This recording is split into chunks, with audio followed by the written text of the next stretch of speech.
the Disco Halal A&R sessions with Moscow.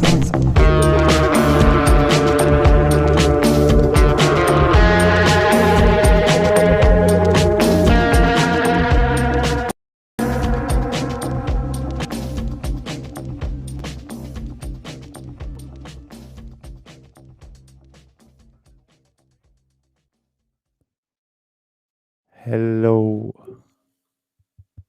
Is this thing on? Can you hear me? I can hear you. Perfect. How are you, Ralf? I'm Everything good. okay? How are you? I'm great. Are you in Berlin? I'm in Berlin, kind of.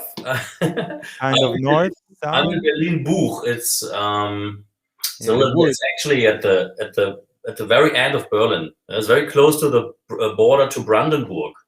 Which side and It's west? in the north. North. Yeah. So there's it's Pankow. Yeah. There is how to say Prenzlauer Berg. Yeah. What is that? So then Pankow, and then Französisch Buchholz, Mhm. and then the last part is Buch. Yeah, so just 5 minutes walk to Brandenburg, which is the neighbor state of Berlin. So we're surrounded by forests. We're snowed in actually. It's pretty white. Yeah. Here also. It looks like it's Christmas soon again. It's finally Christmas. Yeah. You mean? Yes. I hope it's gonna be like this for the next 2 weeks. Then we can go back to normal life. Everybody can stay at home for once in the city. That's true. Then it's actually not. Be snowed in. It's all right. It's all good. It's a natural lockdown and not a forced lockdown. Makes it easier to accept. I mean, I look outside and I'm like, I can go walk around a little bit. It's nice, but then you go back because it's still cold. It's not so easy even to do sports. Yeah. You know, but here I'm in the center. I'm where it says Berlin on the Google Maps, exactly where it says Berlin. So from what I can see, it's nothing. It's only snow out. You can really see it. Maybe I can do like this.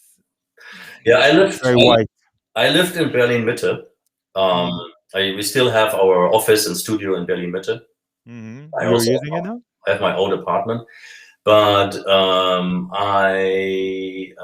a family man now. I got kids. So this is what it means to have kids, to go away from the city? Yes, actually, it's to go away from the city center for a while and enjoy the nature and the quiet area. And to be honest, I also don't want to pay 3,000 euro for a 4-room apartment that looks like a birdcage. Yeah, and so we have a garden here, and it's just beautiful. It's like an own house, and we were very lucky to have found this.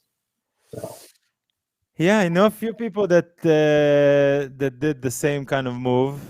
I mean, I don't know. I think this is the new gentrification. It's the opposite of you're taking over old people places. Yeah, exactly. Yeah, no, you're just becoming older, and it's okay.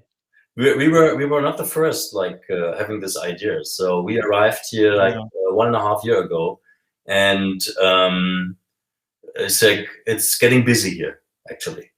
Yeah. So everybody is looking for houses and apartments here, and people are tired of city center life. Yeah, and I understand why. It's Berlin, the high rents and a few other things, and then of course it's a question of age. When I'm 20 something, I want to go out every weekend, then it makes sense to be to live in the epicenter of party and everything. But I don't know, at one point.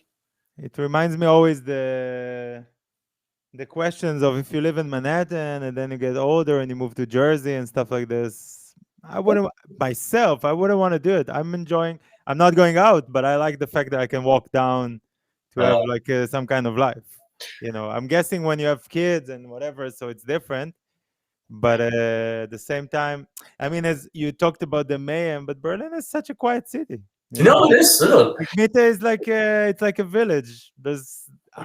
In the past couple of years, it's been packed with tourists and was very, it wasn't so much fun to walk around all day. But now it's time to come back. Yeah, especially since we don't have any tourists in town. Perfect. Now it's time. I have to say that before the whole kind of I wasn't here for most of the time, but when I came back from September till the beginning of November, I had one of the best times I've had in Berlin. Okay. Not going out, of course, not this, but being able to be part of the city and not just be Yeah. a kind of a I Mm. just live here, you know. You I look just have a healthy. house. You look healthy. Try. I do my best. You know, That's nice. that's the only thing I can do really. Yeah. Just to take care of myself. The rest is not up to us anymore. Yeah, thanks for having me at your show. Thanks for the invitation. Very Of interesting. course, always love to hear what you guys are doing. You've been around in the business for you, and are you and Anya still running it, or is it only? It's just me now. Anya decided to step back and started her own new venture. She has her own label called Seuss Records, Mm-hmm. and she just wanted to focus on her DJ career. And she's a very successful radio host, and she's doing podcasts now. She's very busy and do some great stuff. Mm-hmm. Mobilely, so after 15 years, it became quite big. We started like as a little label. Yeah. Then so I don't know. It grew to like it was a booking agency. We did our own events, showcases. We had a PR on board, and we did management for the artists we were working with. Blah blah blah. So it was very big. And then we had like I don't know 6, 7, 8 artists we worked very closely with. Mm-hmm. Yeah, and then these artists they also defined the sound color of the label. Yeah. And of course, there was a variety of music happening. But Anya was always kind of like identified with this. It was sometimes very difficult for her to create her own artist identity, with her like DJ sets, the music she really likes and selects. So that was one of the reasons why she also decided to try something new on her own and without This is something I always ask people. You look like a person that could be honest and say, but let's be honest. We can take Anya as an example, or we can take about a lot of other artists. Why can't they just be themselves in the place that they created? I mean, why can't you be yourself in the house, in your own house, even if you changed? That's what I ask. I mean, if today if tomorrow we want to do pop music on Disco Halal as Moscow Man, why won't I do it? It's my house. I have my fans. Why do I need to create? If you were talking about Disco Halal before and you say in the last few years there was an impact, I feel like because I've always created, something new, always brought something new and extra. So it became a point for me that I'm like, okay, it's not because that's what I'm trying to do. It's just because this is what I like now.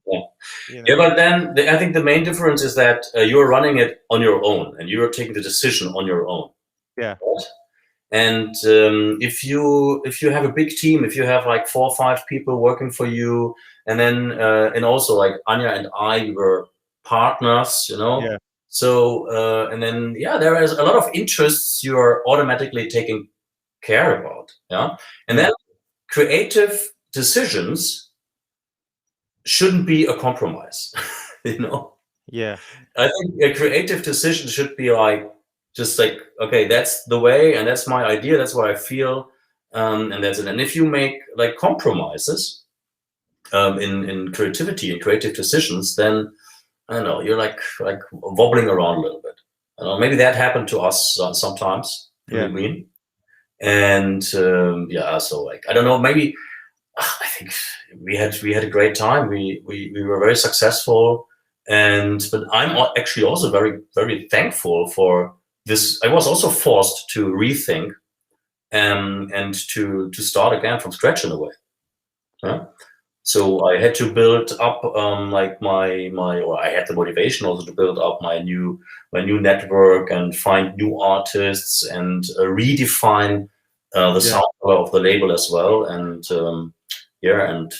we didn't know where this is all like ending up or like going to. So I'm happy that we are still relevant after so many years, and also with all the changes we went through.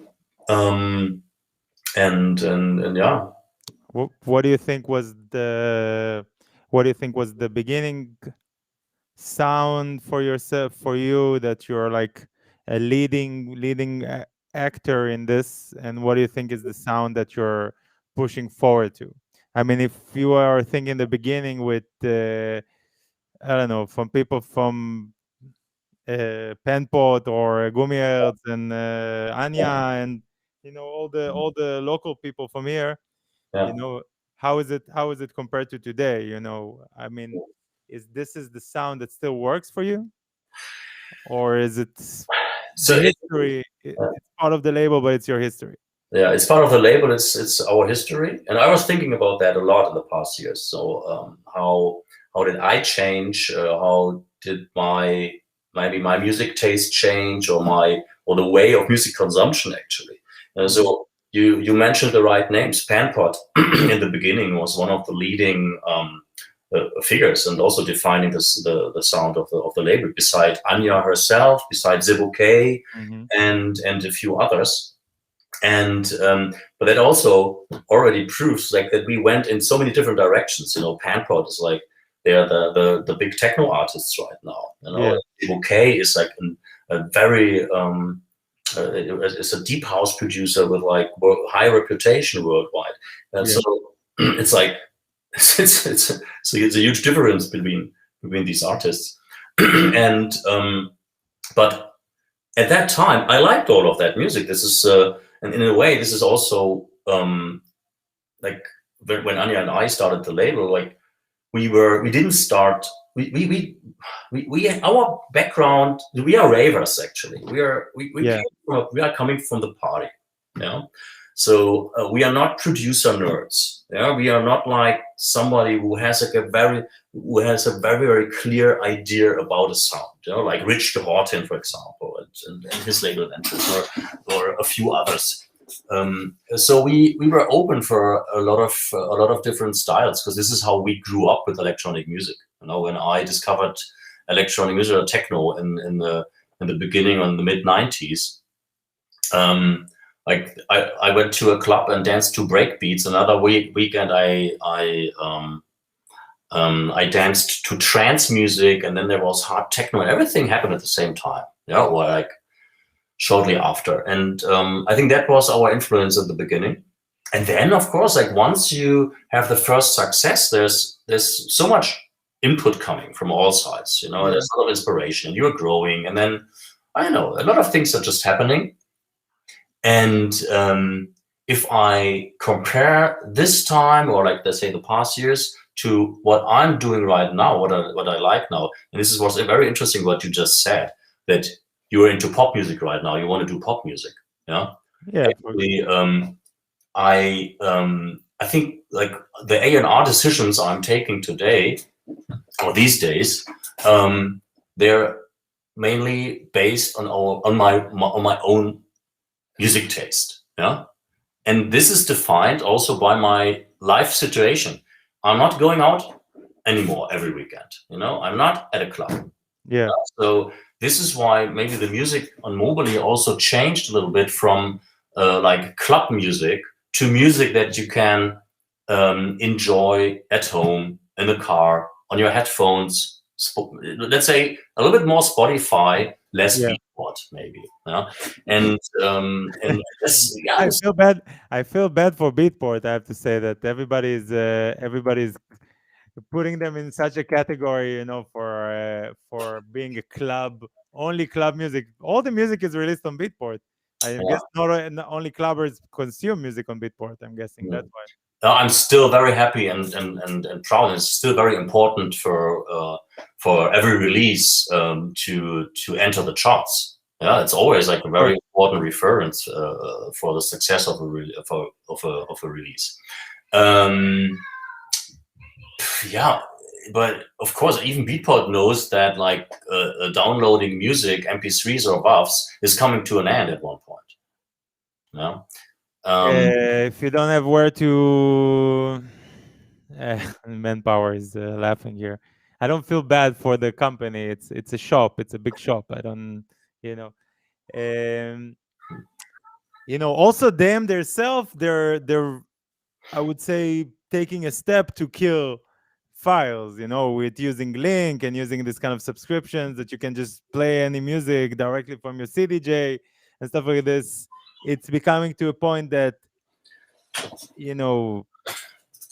I don't know. I think most artists will have to.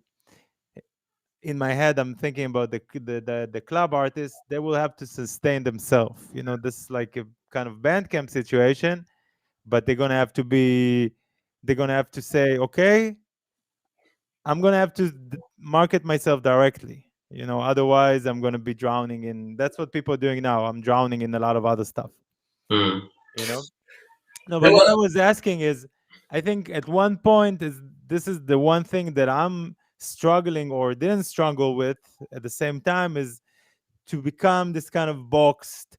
For example, when you say disco halal, a lot of people will say, oh, you have this kind of Middle Eastern sound, okay, and then you have this kind of indie dance kind of thing, and you have this and you have this. And I'll be honest, I don't have any of it. I mean, I've seen some of your latest releases. There's some of the people that released also on Disco Halal, and and they're releasing after Disco Halal, and then a lot of other labels. I'm very grateful for that also, that I have the opportunity to help them, and especially also with this show that we have the opportunity to to listen to music that will start in a bit, and to be part of the creation of the music also. I don't know how much I'm guessing you're A&Ring most of the music yourself at this point.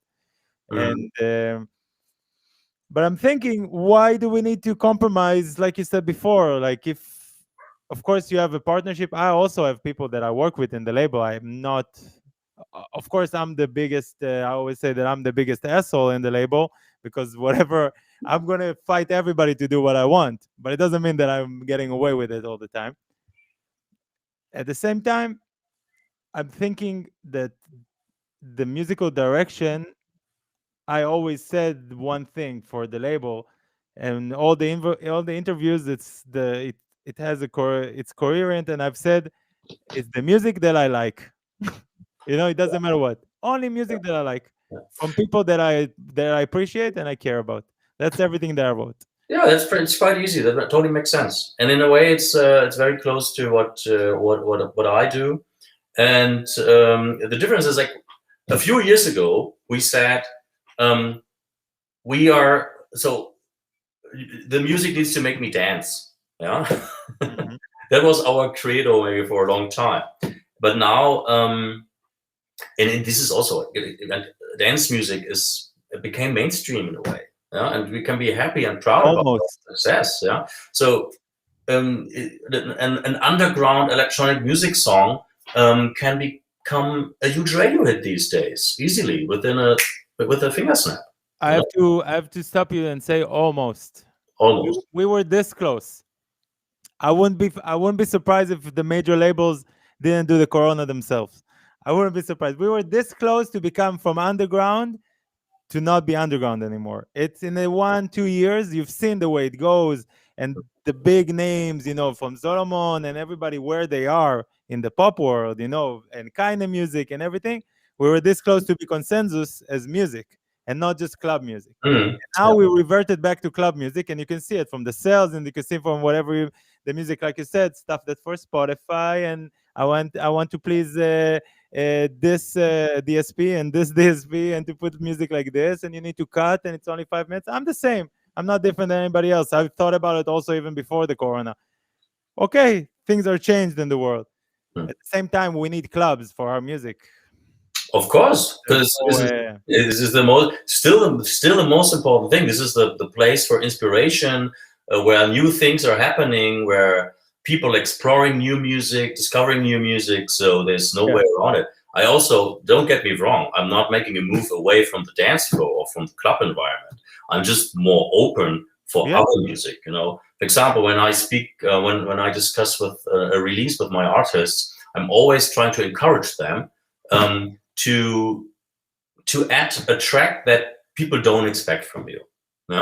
It's great to have this amazing tune. Works great for DJs, for clubs, open airs, whatever. But hey, we can add a second track, which doesn't compete with the first one, which just shows like a different side of you. like something that is maybe ambient, experimental, like some whatever. And Yeah. most of the artists, they are trying out different things, but they are sometimes too shy to pitch this to a label, you know. Yeah. And so I made the experience that like most of the artists, they are super happy when I'm asking them for that, you know. Yeah. And then like speaking about the business side of it again, then we can like pitch this one track to Beatport and the other one to a Spotify playlist with I don't know, 2 million followers if it's Yeah. like something ambient or chill out. Yeah. And I actually like this kind of music, and that's it. If something I always led my life with, musically Moscow Man and Disco Halal, I've never tried to do club music. I always said it's dance floor oriented music. Hmm. It's music that you can listen to the dance floor, but I always send my mother the tunes. And if she doesn't like them, except the singles club that I've done that were pure club music, you know, if she doesn't like the music, if she doesn't connect to it, it's not going to do well. Because I'm trying to do a broad kind of course, it's dance music, but it's not for everybody. Not all DJs can play them, or can play it also. And it's not, you know, of course, it's a very special kind of music. It's a very specialty. There is no patterns inside that you can kind of, okay, this will work exactly, except like I said, the singles club and the singles that I like to do, which are always changing. In any case, you want to hear the first track? Yeah. Can we have your mom on the next A&R show? Of course. What's the question? You always need to send music to people that you can trust, and they will tell you that it's not good. Yeah. But that's what I think. Yeah. So you were talking about like underground and mainstream. I don't think in that categories anymore. You know, I think this discussion is like, it's for me, it's money or cool. That's underground, that's mainstream. You know, it's money, it's making money, or just staying cool. A lot of people were able to make a lot of money from being cool also. But this was the clubs. And without the clubs, we're just cool. We will not make money out of it. I think I wasted too much time in my life trying to be underground. No, we're not trying. No, because sometimes it's what is that? You know, what is that? You are always trying to be like, people don't know you. Like yeah, and it just doesn't make sense. Like, just do what you want to do, you know, and then either people like it or they don't like it, you know. And like, in the way we are distributing our music, the way we are promoting our music, and the way we are connecting with our people, you know, I think that makes a difference, because we are not pushing music to people, with millions of promotion dollars, you know. Actually, the people are pulling the music, you know. And I think, I don't know, I think that's the main difference, you know. And then it doesn't matter what kind of content or what kind of music or style we're yeah, we're not self-sustained, you know. That's the difference, the real difference, that, like you said, we depend on people to consume it, as opposed to we tell the people what to listen to. Exactly like you said. Well, let's see if we have something to consume ourselves as A&Rs. We still like music. That's why we're here. Yeah, let's start with that.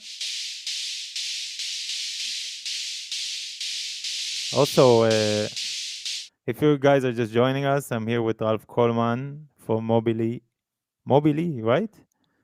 Mobily. That's how you say it, no? Yeah.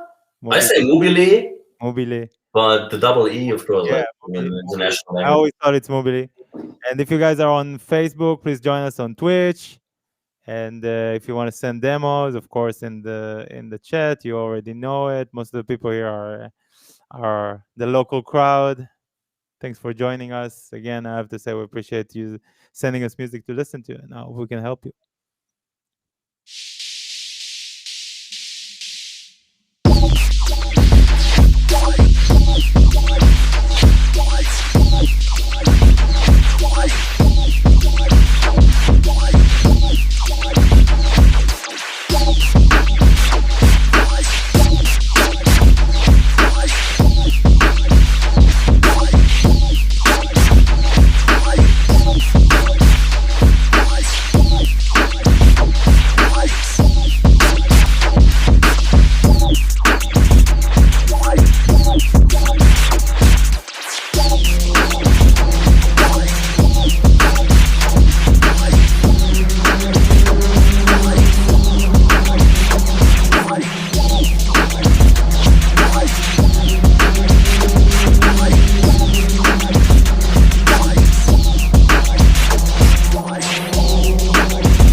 Okay.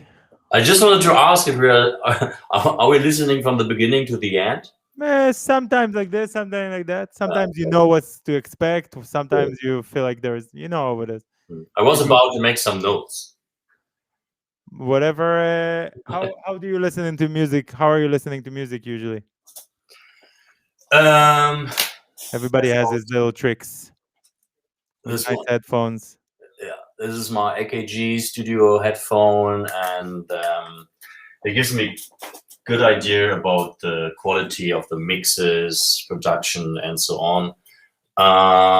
But it's not the most important thing. So I'm also fine with like if I feel there is something special, something interesting, I'm also happy to guide the artist and support with like mixing engineer and everything. So I made really good experiences with that in the past years, and this is also how I see my job.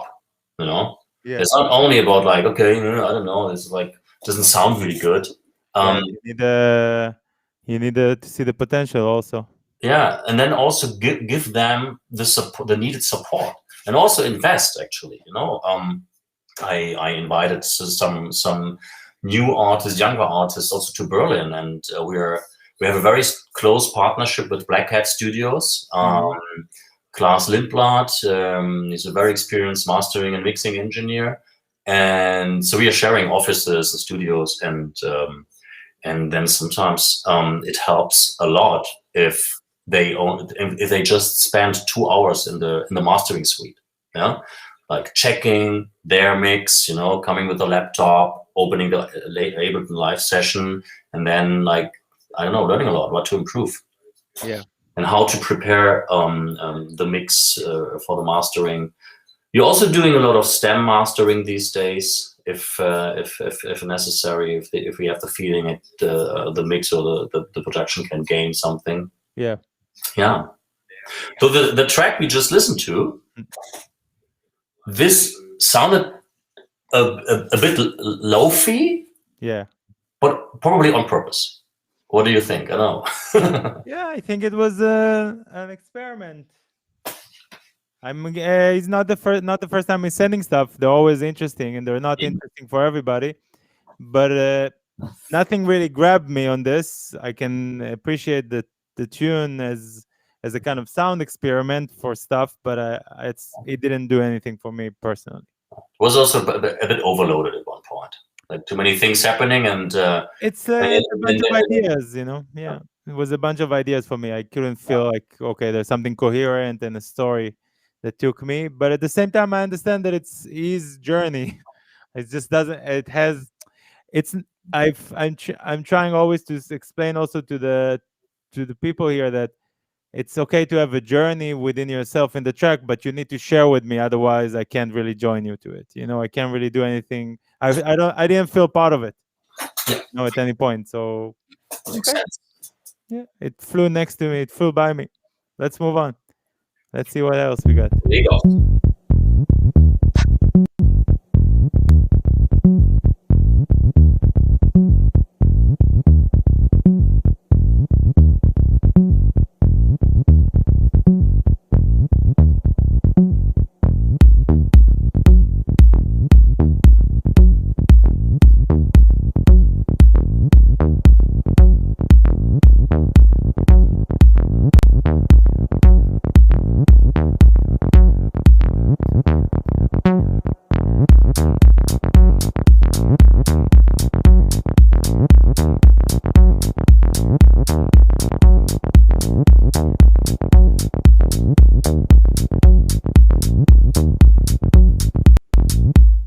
Yeah.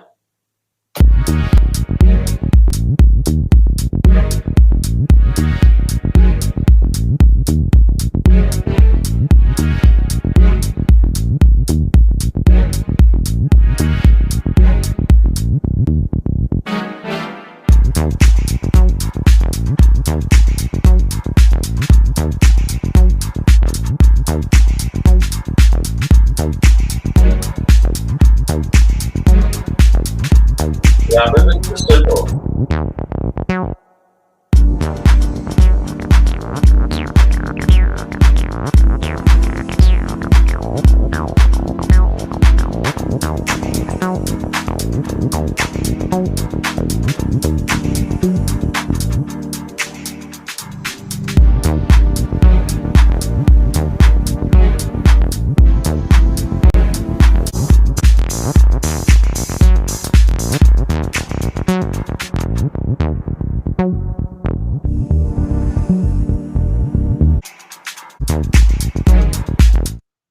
Mm-hmm.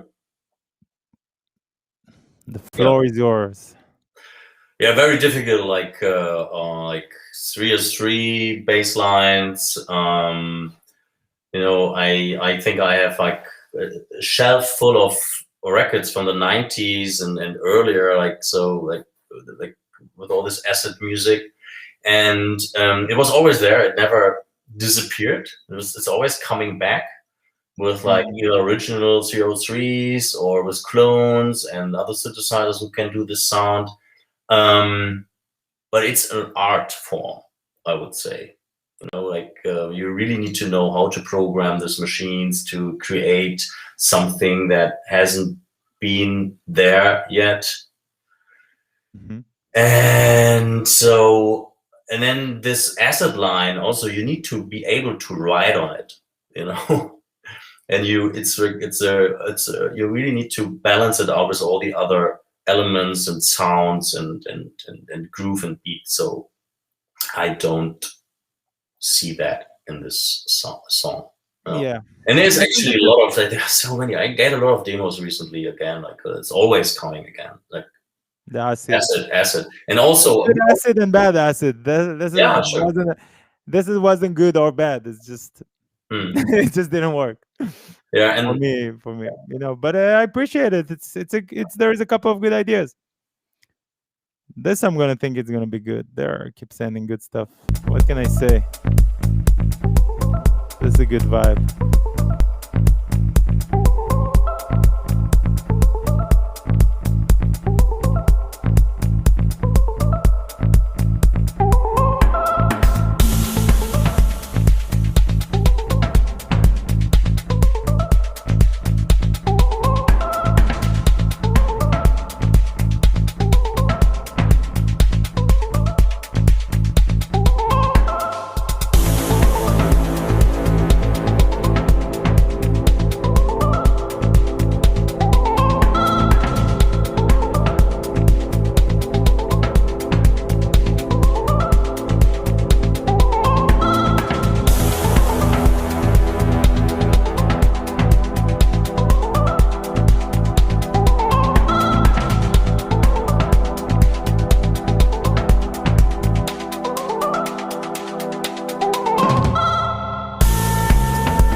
like long breaks.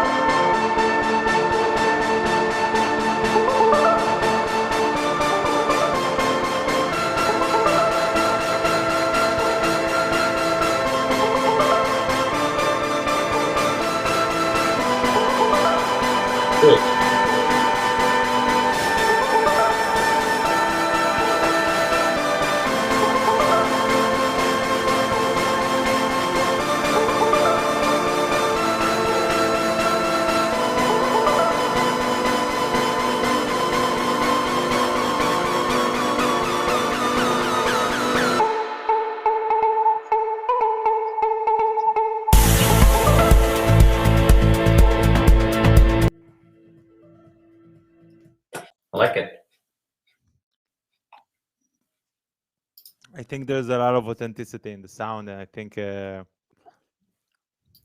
specifically these two, Wham, they keep sending good music, and they signed. I know that they signed in Dynamic that they're gonna release now. Specifically, wasn't my favorite tune that I heard from them. If they have more stuff to send, so Isham, feel free to send me, so we can listen to more. I don't know if you can keep up with your own pace, but the sound design is really nice, and it's super authentic, and it's real. It was a good presentation. I always like to say it was a good presentation, but the topic wasn't interesting for me. You know. I liked it. I really liked. I could hear like it had some emotional moments, and everything just fit together and was at the right place and in harmony. So yeah, 100%. It's great. I wasn't saying that it's not great. I'm just saying, sometimes you connect more or less to stuff. That's personally for me, from them, because I know a lot of their stuff. So this is like, okay, it's next to it. Let's hear more. I feel good. Let's hear more. We're starting.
You got a new demo.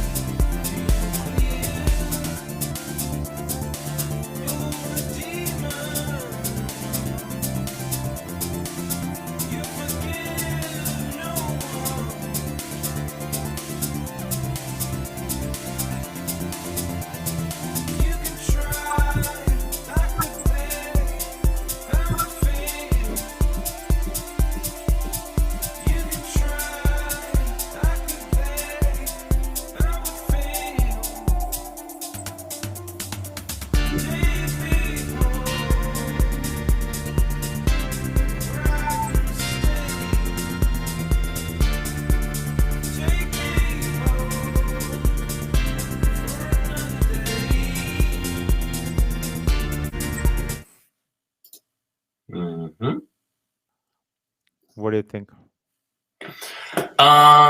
It started quite well. So in general, I'm really into vocals these days. It's like this is something that completely changed as well. Years ago, it was very difficult for me to get used to vocals and real So we are getting at a point where we talk about songwriting now.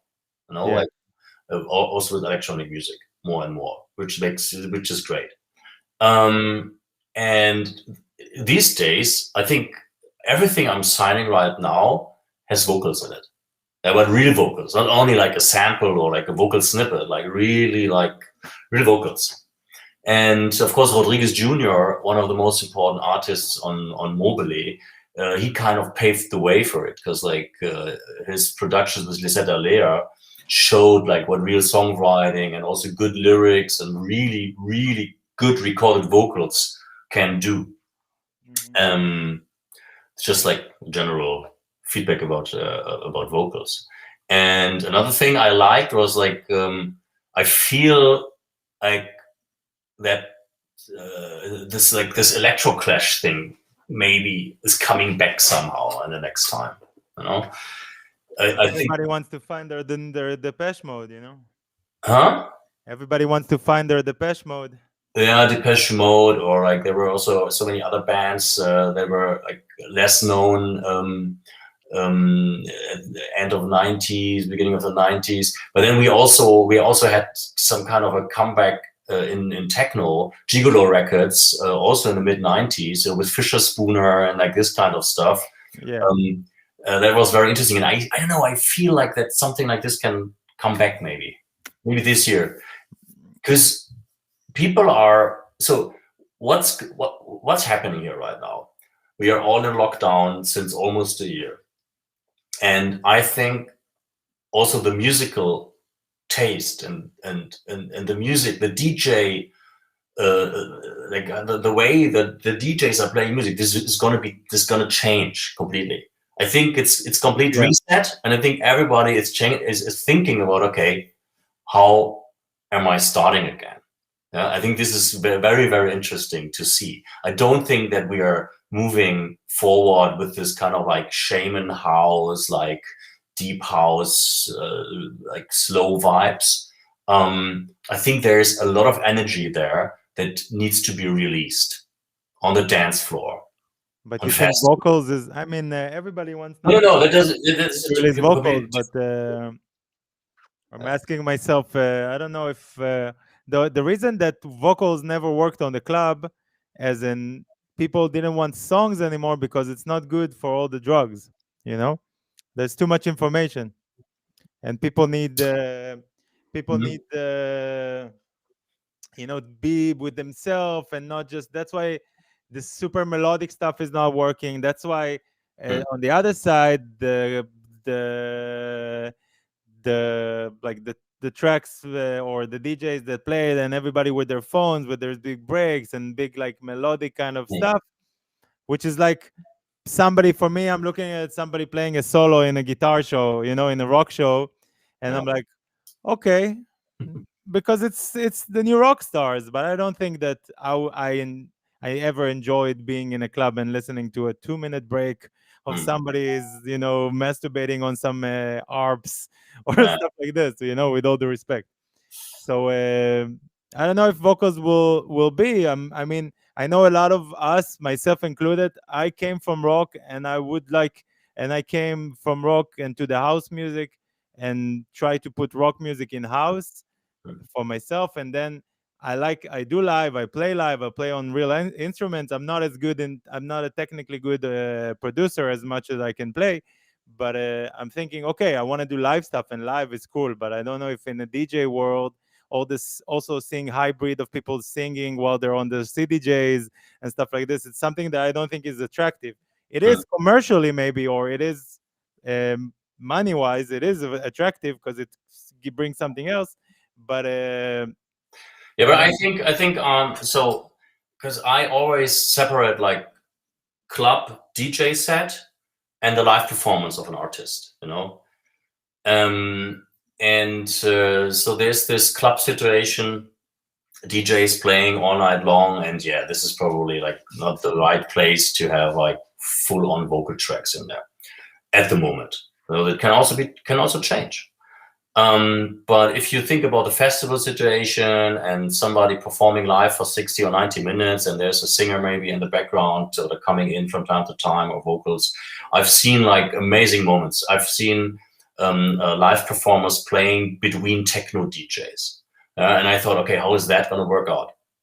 And the audience is very educated these days. You know, they can switch it, they can adapt to the situation.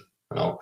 And it doesn't need to be like banging techno to make the people dance and freaking out. And you also don't need to dance all the time. You can also just like enjoy the music and move around. You know, it's like it's the same emotions at the end. Yeah, and then you know what you just described, the club moment. You don't want to be distracted with too much content, or therefore we have instrumental versions. You know, this. No, for sure. If you go, Don't get me wrong. I like.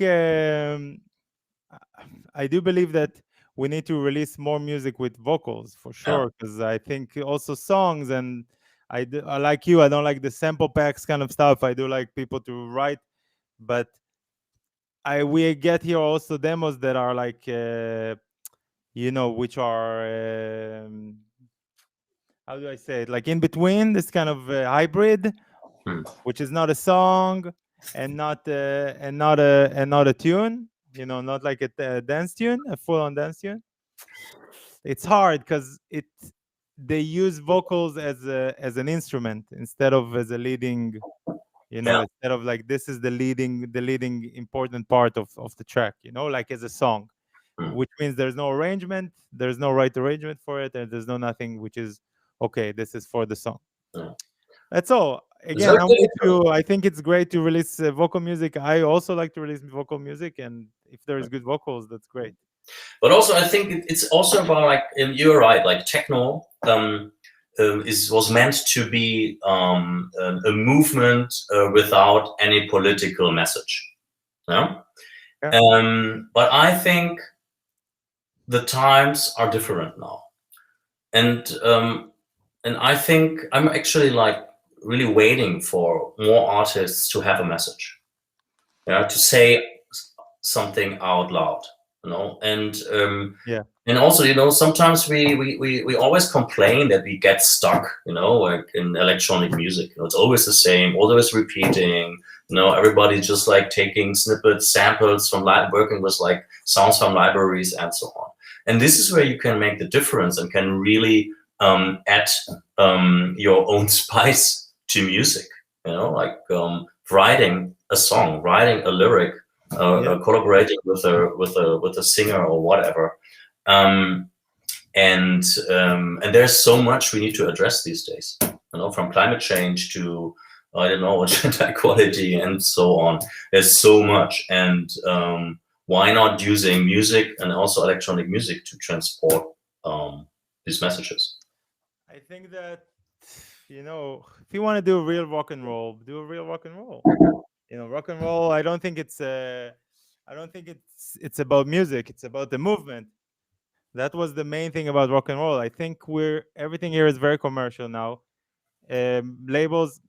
Maybe I'm shooting my own leg now. But labels are releasing music because it's a business, and they want to release music because people are used to a certain sound, and a lot of the labels are releasing the same music, and a lot of the charts has the same music in the charts, and people are making the same music that they hear in the charts. So it doesn't create anything new. There is no big new wave of anything. That's what I'm saying. That's the problem. But then also, back in the days, we had like a lot of different music genres existing next to each other. We don't really have like rock and roll anymore, or heavy metal, or they're all underground. Yeah. I mean, they're all submerged into a kind of novelty music. If you don't listen to rock music, you don't listen to new rock music. There's a lot of new rock music that you don't listen to. There's a lot of folk music, which is not Bob Dylan, that you're not listening to. There's a lot of dance music, electronic dance music, that you don't listen to because it's not A, B, C, D, E, or it's not on the top 10 in Beatport. Sadly, as artists, I feel like we need to find a way to connect to other artists that make this, because this is what creates sound. Like you guys came to Berlin, and you and Anya, and Sebo and Gumiertz and Penpot and everybody, you were together and you created something. And this is what's missing now. Because of the situation we're in. I'm not talking about Corona. I'm talking about this inflection of music, and then this kind of, there is so much music, and I get sent thousands of emails. I'm not reading anymore, for the label. I'm sure you are also.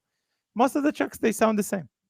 Yeah. I struggle with this show, like Mm. this, and I keep grinding on the 50 people that I have on Mondays, and sometimes 70, 80 on Wednesdays, something 100 plus on Fridays, whatever. It doesn't matter. It changes, because I have something to say, and I can bring this, I can bring for myself, I can bring what's missing, this kind of community. Mm. That's what's, I think, most of the people, because it became a numbers game, and now it's gone, by the way. People are thinking that it's gone. And it will take a long time for it to come back to what it was. Mm. Even though if clubs will be open at one point or this or whatever, great. Yeah. Nobody will change one track with the other track. Mm. If you know what I mean. Yeah, but mediocrity in arts and culture is a problem of our times. It's not only in music; it's not only in electronic music. You have that in fashion. You have that in film. You have that in so many different segments. Yeah. It's because it's very simple to produce these days. It's like everything is accessible for everybody. You can make your own movie. You can make your own fashion designs. Yeah. You can make your own prints, Every and so on. And you can Instagrammer make is a camera guy. Of course, yeah. still. But who's to blame? Yeah. If now there was a trial, who Oh, will nobody. blame Absolutely. It's just for the mediocrity of this generation? I will tell you who, but you can tell me yours.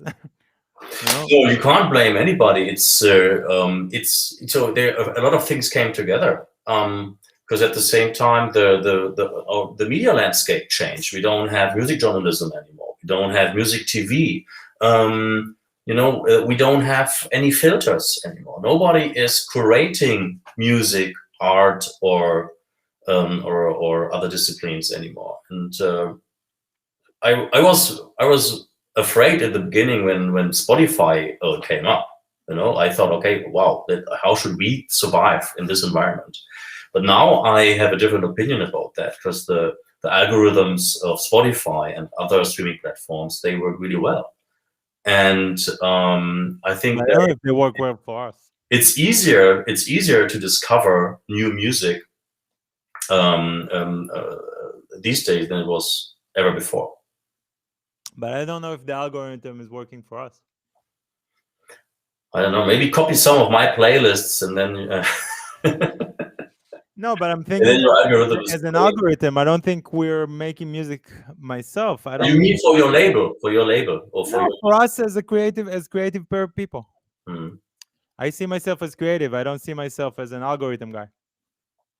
Yeah, but you just said, like, who do you want to blame? And you can't blame anybody. This is just the technological progression, Yeah, and but we there's need, people that we need put the to live music it, to deal with it. And I always thought, like, from the beginning on, when I started Mobily, we were always open for new things. We always embraced new technologies, and and we just need to work with it and live with it and deal with it. And I also think that we are still in a time of transformation.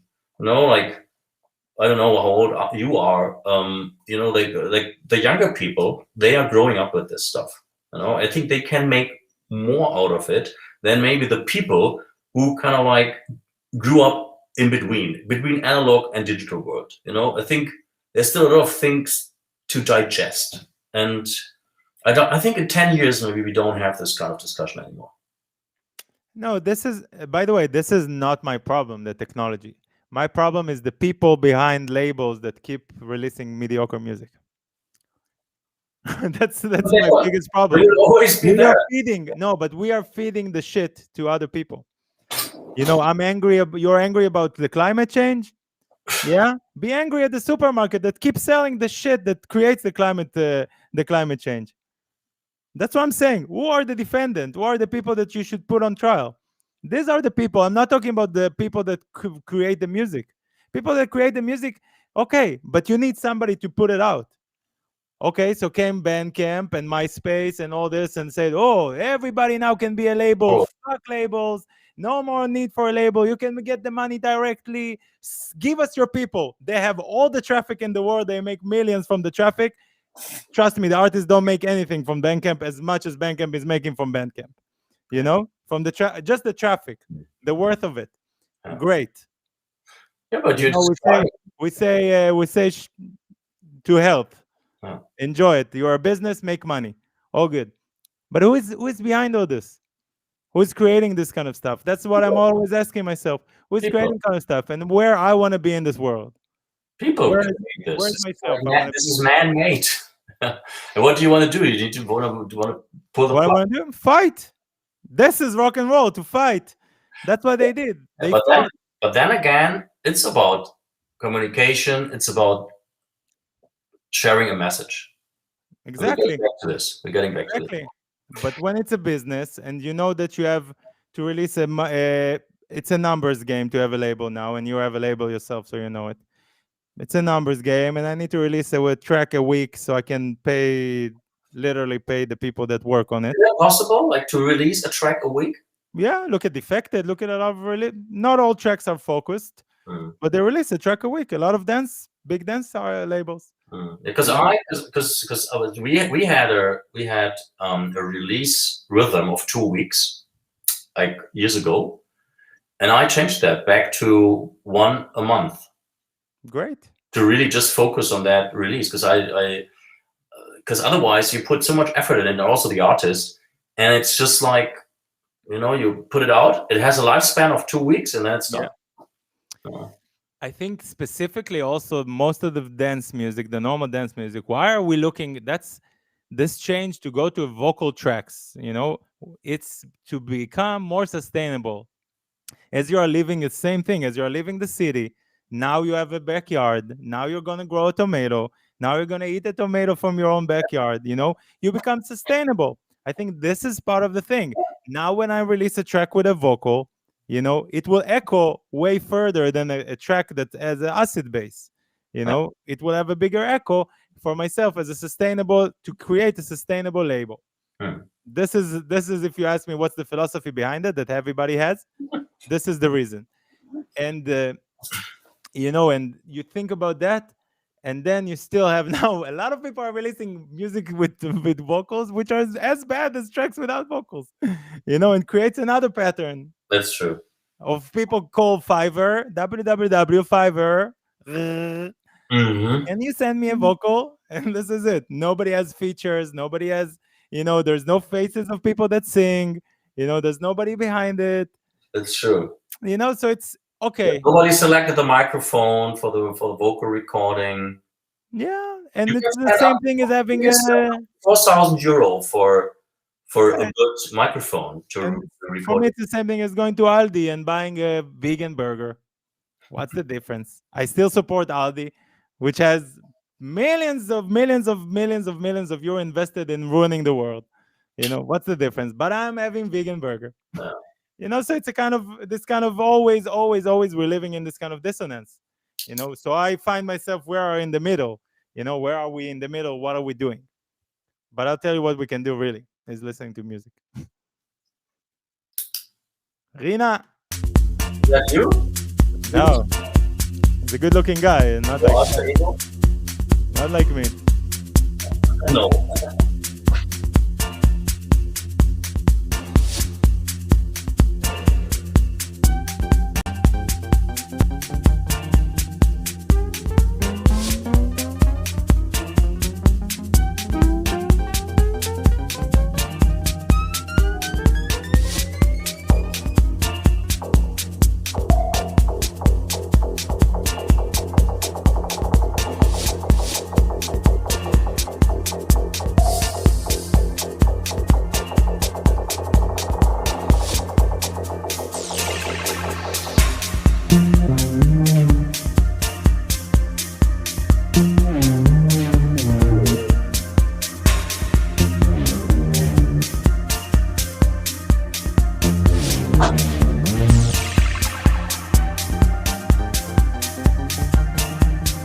Happy birthday, Rina.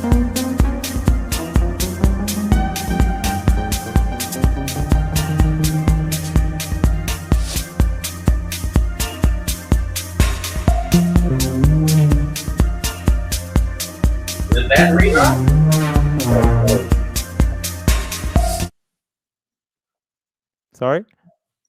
Is Arena the person who has birthday? Is that Yeah, the it's guy? his track also. Yeah, they're all here, man. Everybody that sends music, everybody's here. I think he deserves a birthday gift. Yes, he knows. He will get it in the mail.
Okay, Rina, what do you want? What do you want for your birthday? Whatever you want, I'm gonna get you.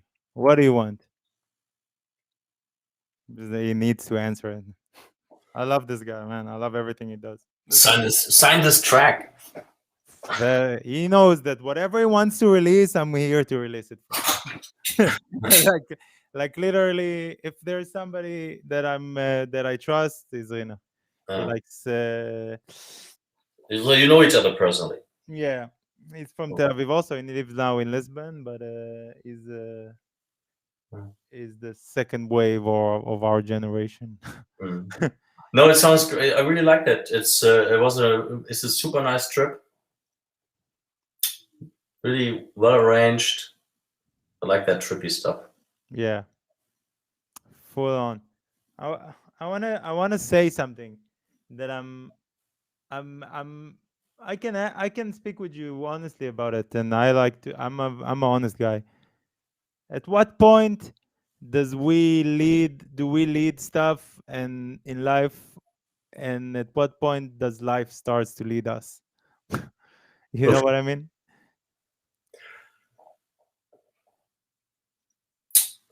Well, there's like I actually like on a personal level, becoming a father, was something that like just happened. Yeah. So like this kind of things are just happening, and it's like the miracles of life. Yeah? Like nature, Yeah. and I don't know. There are a lot of things that where you can't just take over.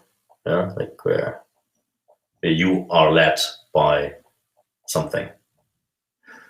But music and like actually, especially my work I'm doing, and probably more than in the years before, that's where I can lead. That's where I can decide. This is where I can take decisions, and like also connecting to what we discussed before. If you have a platform, and you also have a lot of followers and fans and loyal listeners and people who get lost in a club on a festival to your music and so on. So you have a very, very strong platform already, and you can make people happy. Very, very naive way to put it, Yeah, but I don't know, leading by making people happy. Yeah. Yeah, but What do you mean? What? I'm thinking about the way that, for example, if I look at the label point of view, where is it? It's something I love becomes something I do. Everybody's like, do what you love or love what you do, but I'm in my point of view, it's like it's something I love, and then it becomes something I do. If you know what I mean. Yeah, sure. It's a very complex process at the end. It's I don't know. Everything that I'm doing is the result of more than 40 years of learning, getting inspirations, making mistakes. Yeah. So it's like it's very difficult to just do something driven by an impulse or an instinct. Yeah. Anymore. Does it make sense? You know what I mean? Yeah. I mean, it's depressing. It's the same with like what with it's the same with art, and music. To be honest, if I would start making music right now, I would be in the trap as well. I can understand how difficult it is in 2020 to create something completely new. Yeah?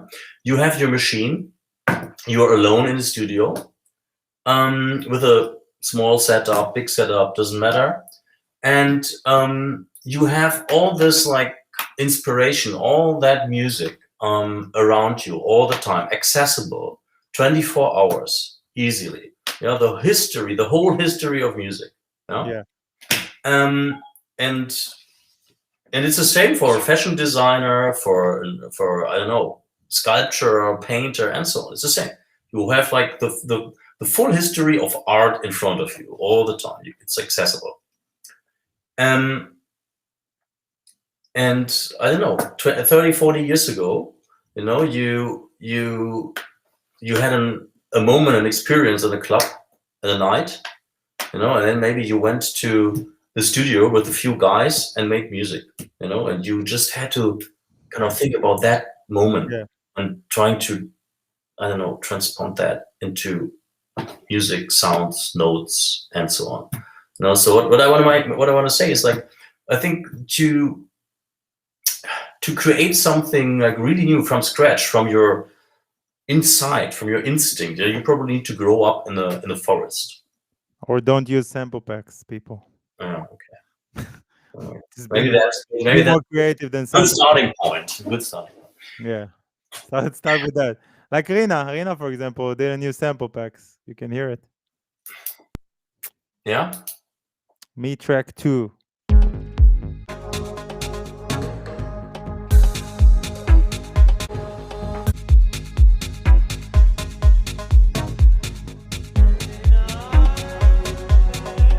Yeah, this goes against everything I've said for the past 30, 40 minutes. So I'm gonna skip it if you guys don't mind. So here, there's a comment from Mystic Griggs Music, and he said, like, I also think a lot of people rediscover stuff that is new to them, and that's fun as well. Absolutely, it's Yeah. it's unavoidable. It's there's always inspiration, like, and yes, there is a chance to create something new, but at the end, it's like there's still a reference there. It's always sampling. We are living in a sampling era, in a remix era. Yeah. It's like that. I don't think it's ever changed, by the way. I think it's always been a remix era. I think always everybody sampled each other, and I think this is the kind of thing that creates stuff. I'm just worried that this is gone because of, like we said, the oversaturation of life, the fact that even Berlin, for example, there's so many people here. It doesn't make the fact that there is so many creative people here the place more creative. It makes it less creative. Yeah, you know what I mean. I feel the same. If people ask me if I should move to Berlin and be part of the scene, I was no. It's like go to Malmo or someplace that is small and whatever. If you want to be in Europe, and go to Bristol, for example, which has a huge history of music, but they don't have now. They have a starting history of house music and this kind of stuff. Yeah. But here it's done. It's over. But I see I see change. I would be surprised that people are doing exactly what you just said. Like going to Lisbon, new places, different places where they have the chance to create something new from scratch. Like it's not possible anymore in Berlin. No, it's also about the prices. Exactly. You need to pay the rent. I need to pay the rent. I can't make. Specifically, I'm crazy. I'm not an example because I don't care. But most people, it's a job for them, and it's a demanding job. And the demand makes them mediocre. And I hope the next track is not mediocre.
Good stuff. Yeah, Really good. Really, really good. nice. Yeah. Okay. Let's see what I mean. That's Who was all I it? can. Who was it again? Somebody news afuera says he's from Israel. Hmm. No info. He or she also used vocals just as a sound element. Yeah, Oh. but it was no song. It was just a mood. Felt like a mood. Tell us more about yourself, afuera. Just a moody kind of thing, which worked. It was really nice. You know, Manpower. Everybody knows Manpower. Let's see what he wants. What he wants us to listen to. He asked if to release or not.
Jeff, beware that Robert Smith is not going to come and sit on you.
it goes to another spot.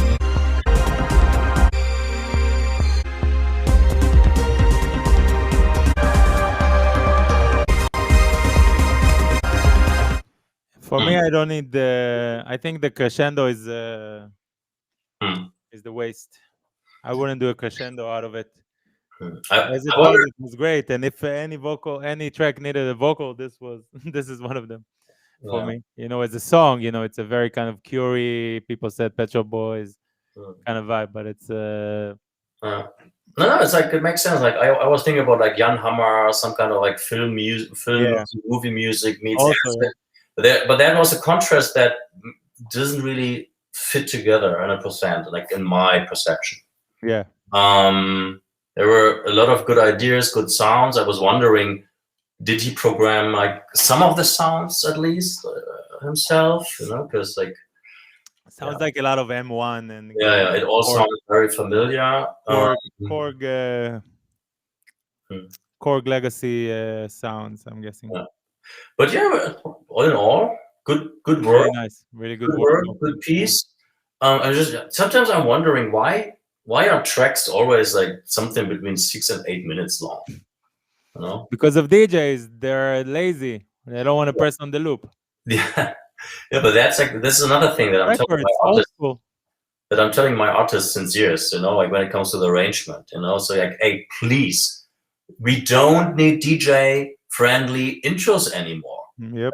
Save time, get to the point, you know. Yeah. So hey, just for the 10 DJs left on planet Earth who are still mixing with vinyl or like some themselves, you know. I like to do long mixes.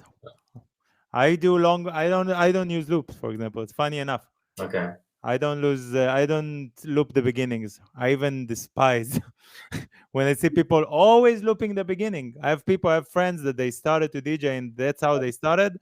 And I told them the first thing you need to do is to understand the fact that the track needs to intervene between themselves and create something new together. That's a mix. Yeah. And if it doesn't, then the tracks don't mix. You know, it's not about just looping a part and then kick and then releasing the next track like most of the DJ do. I think if you make it a bit harder for DJs these days, you know, if you don't give them so much time to fade music in and out, then they need to select more wisely what they blend together. Yeah, and also what I think the result of why you tell people that the DJ friendly is not interesting, it's because the beginning people just literally do a kick and a bass line for 2 minutes without anything going on. If you do something that I always say in the show, if you have 7 minutes, do 7 minutes of music. You can do 7 minutes music. I have seen like dance floor moments. There's so many dance floor moments where the DJ is actually like the last 2 minutes and the first 2 minutes, and it's just doing like a mix in and mix out, and then there is like 4 minutes or 3 minutes where nothing is happening, and people are like standing around and are bored. You know? Yeah, depends on the music also. And so back in the days when you were mixing with vinyl, you needed that 2 minutes to sync, you know, and to find the right the right loop and stuff. But you don't need that anymore. Not 1 minute is enough, and it has to be a very cool minute. Also, the beginning, it has to be a very cool minute. That's what I think. But let's see another long track. That's why I can do like this. This is how it starts early.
It.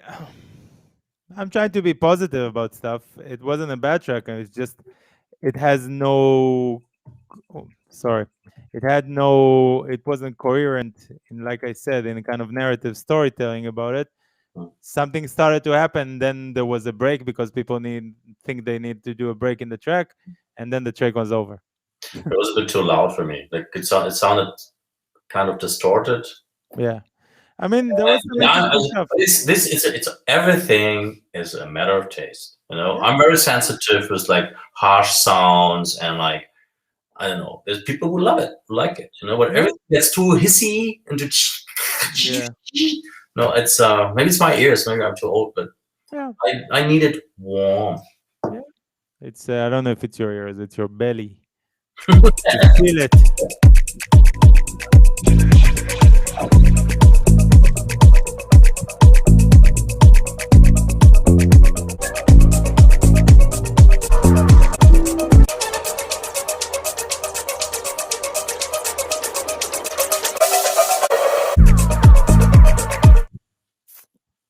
I'm gonna move past this also.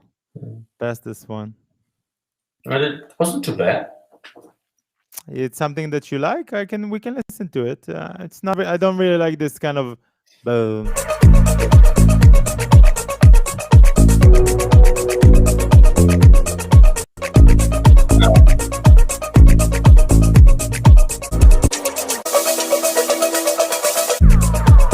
It's a good test. It's a good test for what you can do in the studio, but it's like it's like shaping pencils, you know, or doing whatever, cleaning your brushes. Keep working, keep doing more stuff, then you'll get to it. That's what I think. Okay, this guy, Diego, I like. Let's see what he brought us.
Okay, it's just very old in the vibe, very Julio Bashmo, very Joy Orbison, very kind of, which I really like, but it's been I just want to say, sometimes it feels like I'm in the 90s here.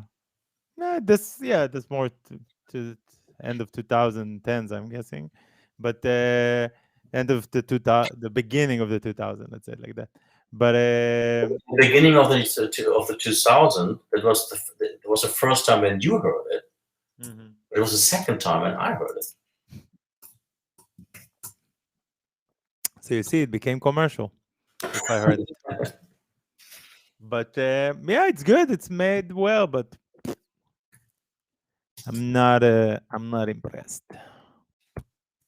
Hard. The things are getting harder. People here, they know. I want to address the crowd and to explain this whole what I'm trying to do again. They know, but this especially use the Discord that we're doing to speak with each other. It's not about being updated about what I think and what I say. It's this community is the end of the day is to you create your own community and you can work with each other, and you can do stuff and you can collaborate and you can it's not even about to do releases together or whatever. It's just about sending each other music and feeding each other information that you can be a part of a bigger thing. That's the whole point about this. That's the only reason that I'm doing it, plus to listen to music, and maybe I will find something really good to release on my label or the guests on their labels. Basically, I didn't ignore it. Manpower, we listened to it. You weren't here, maybe. We listened, we talked about it, we said a lot of really nice stuff and a lot of nasty stuff also.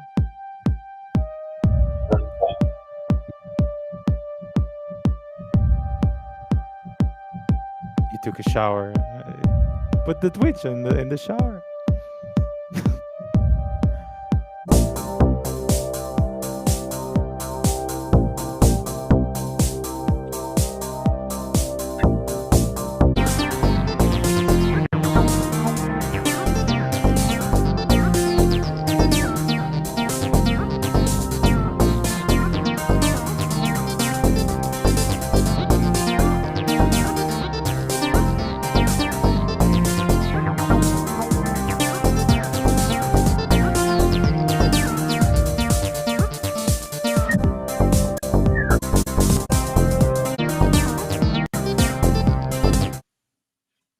I'm guessing very beginning stage, but I would recommend them to keep on working.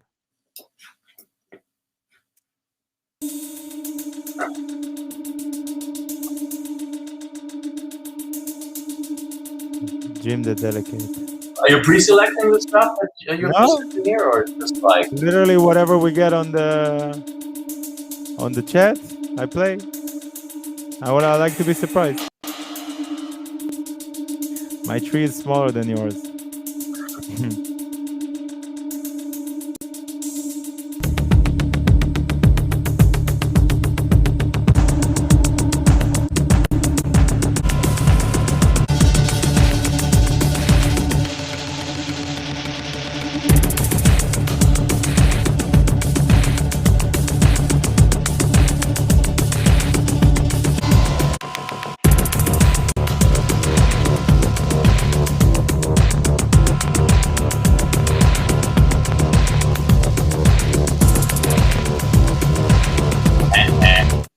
Like I used to say that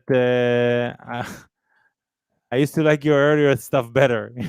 The earlier stuff that you guys sent us was nicer. That was really dark. That was very, very dark. Like, yeah. And I always try to think about like what environment does that music fit in, you know? So where can people enjoy this music, you know? Mix. But even a dark, sweaty club, probably difficult. It mixed in Revalerstrasse if it was existing. Oh yeah? But 10 years ago.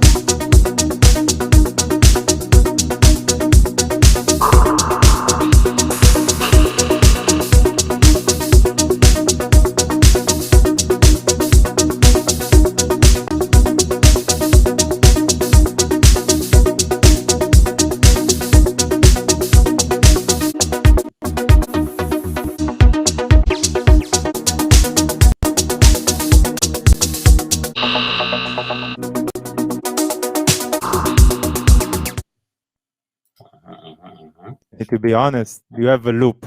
It's not a track. So But hey, it's a nice loop. Chan, what do you think about like shaking up the show a little bit?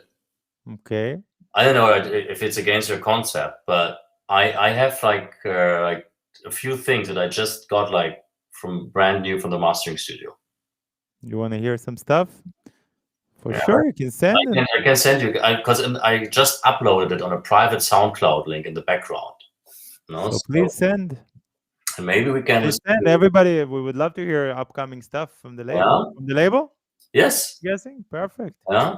Can I skip through also? Yeah, sure. Perfect. So world premiere. Now it's interesting to get the first feedbacks actually. You know? Yeah, you'll see if people like it or not. Yeah. Oh, I'm getting nervous now. So this is one thing.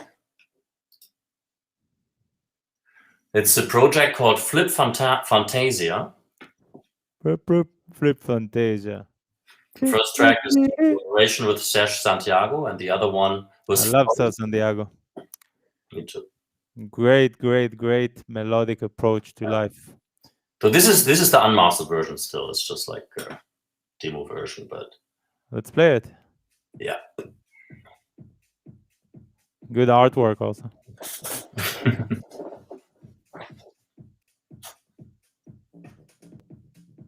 It's not in your audio.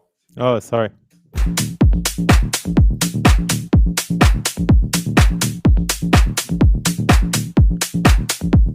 You can give feedback, you can do whatever you want. It's your chat.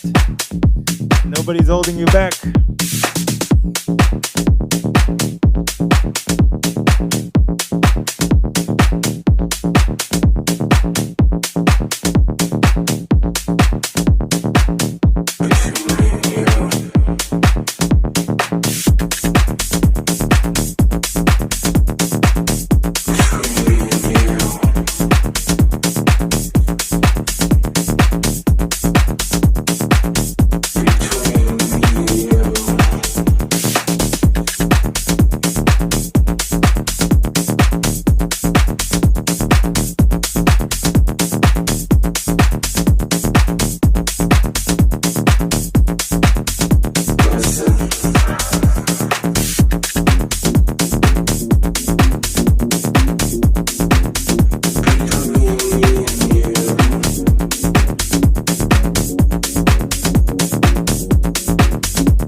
I'll tell you what's my problem with this track. I don't have a problem. It's a great track.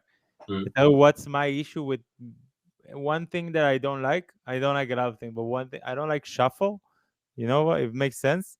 I like shuffle. Yeah, we can hear in your label. That's great. It's a personal taste, like we said. I for some reason I can't connect to shuffle hi-hats. I don't know why. I can't. I never played shuffle. I've never released any shuffle kind of. It's weird. But it's really good. The sounds are really nice. The design, I really like the mix is really, really nice. We still need to discuss the DJ friendly intro here for this track. Yeah. I mean, it is long. Maybe play the second track, like just like, I don't know, like a few sure. or something, because it's so big.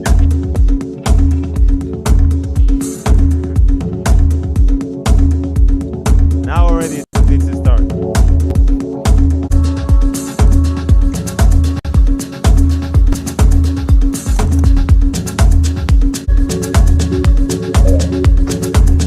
Fast forward.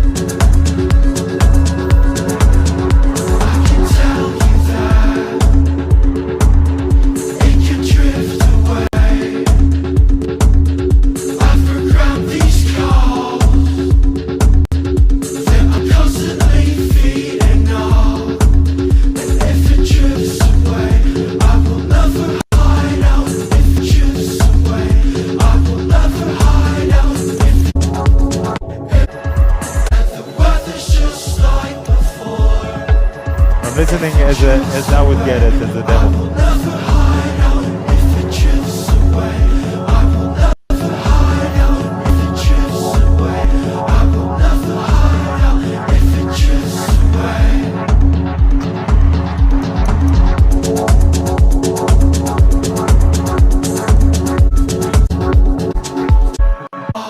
But it's quite different to like the other stuff that we released recently, and I'll tell you what it's missing in my point of view: a bass line.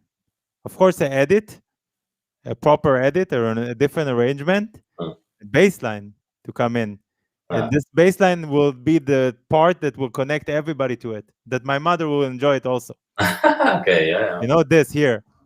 Yeah, I think he kept it stripped down on purpose, but boom. Doesn't matter. Maybe we should do a Moscow Man remix then. Yeah, why not? I will just add a bass line. I wouldn't do anything. Just edit it and add a bass line. But it's a very interesting feeling right now. It's because usually we always have the chance to test music in clubs. Yeah. And it wasn't possible in the last year.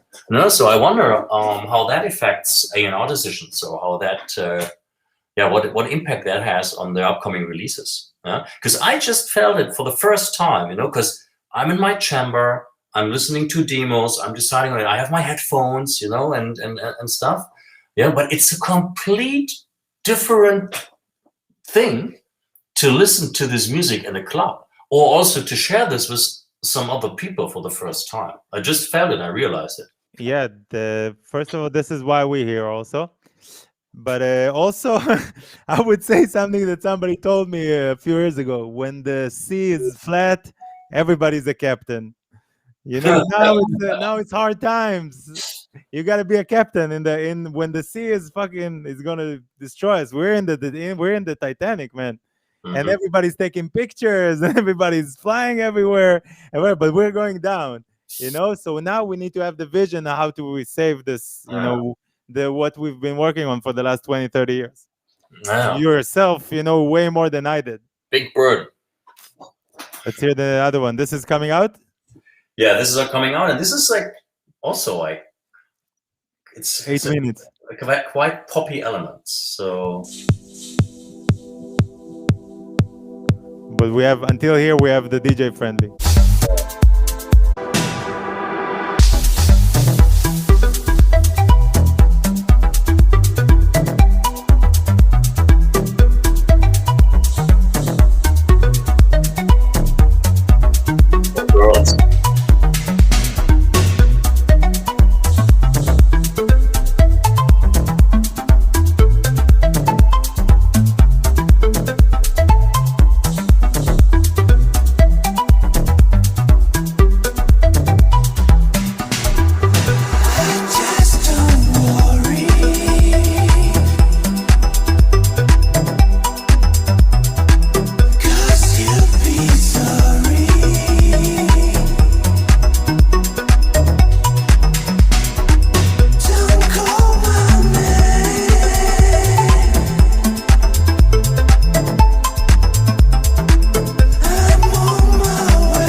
Really, really nice. Really, really nice.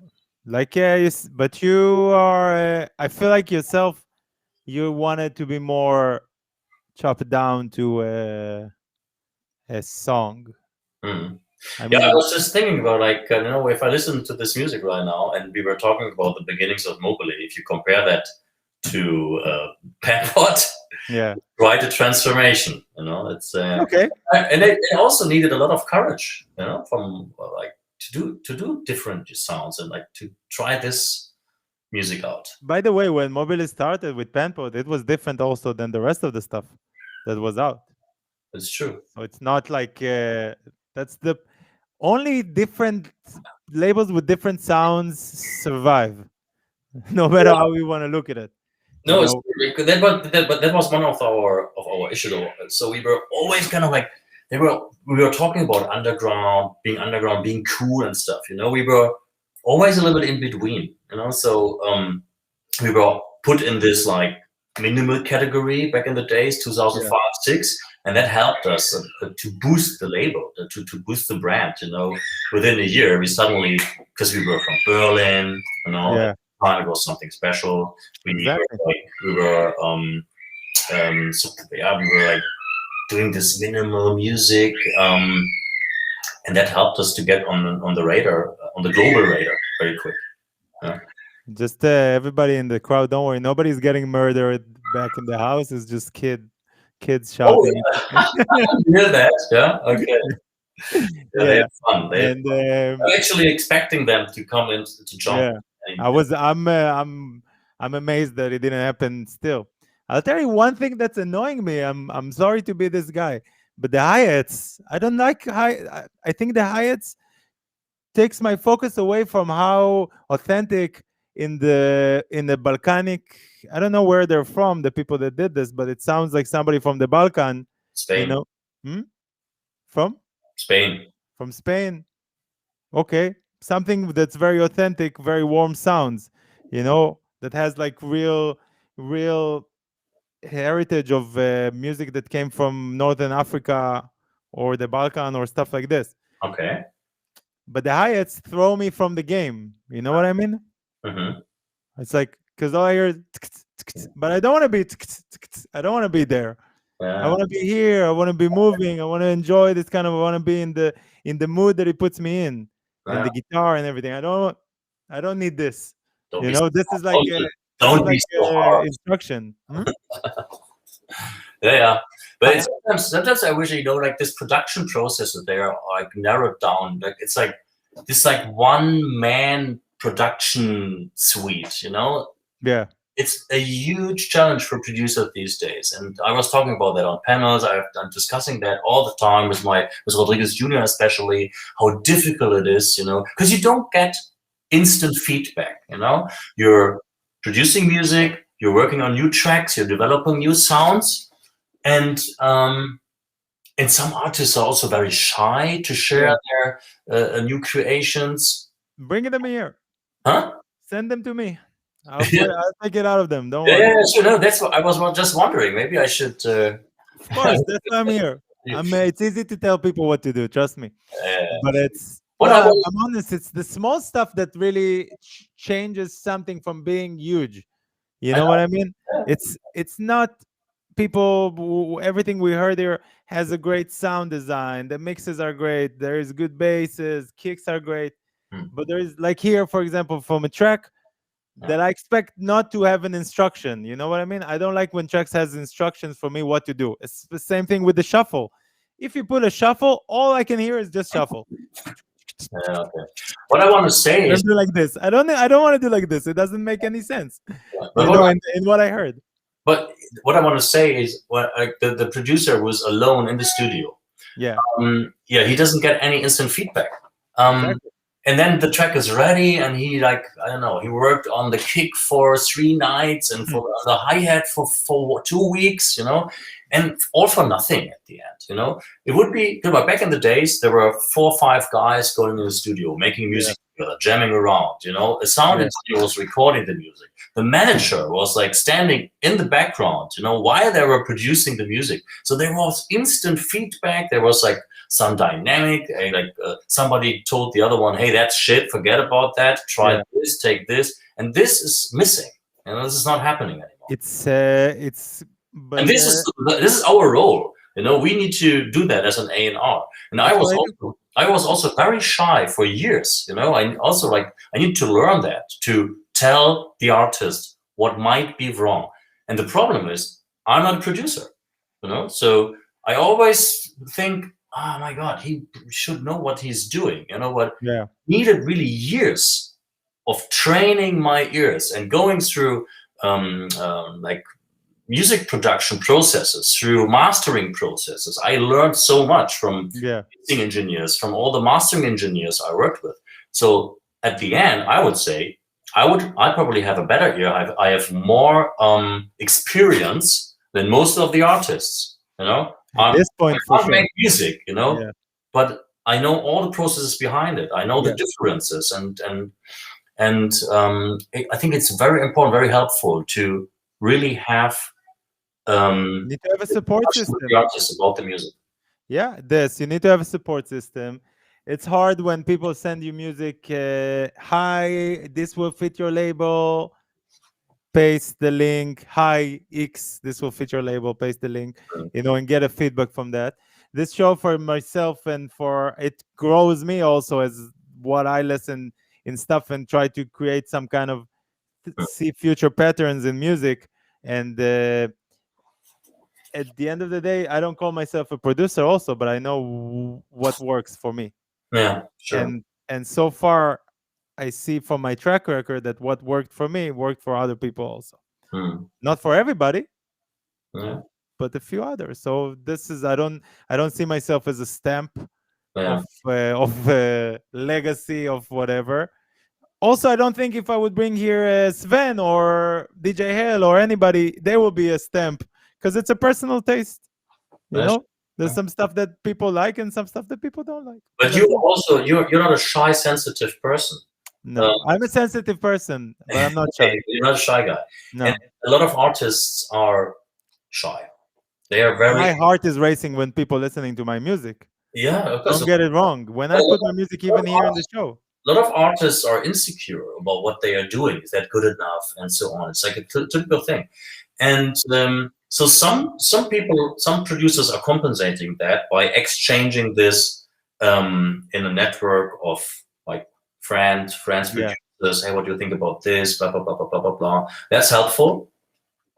Right? If you have like 3-4 guys you can trust and exchange. That's the community that you need. That's how you grow. Because I saw we were Red Access, and some other people that fed each other music all day. And what do you think about this? And now, I hear a track they did. I want to do something. They inspired me to do something like that. That's how it works. That's what's missing. Yeah, in best case, when it's a business, that's what's missing. Because people are competing, they're not evolving. That's something else. But now we have a reboot, and I started this, and I hope people will join this with me or without me, or then do it for themselves and create their own support system. And it's possible. And about the being shy, put the word that you say, a producer. I would be a milk producer. I produce milk. I would be a producer. This is a producer. If you would say musician, you're a folk musician, which you come with your guitar and you sing your heart out and you're shy about it, I would say great.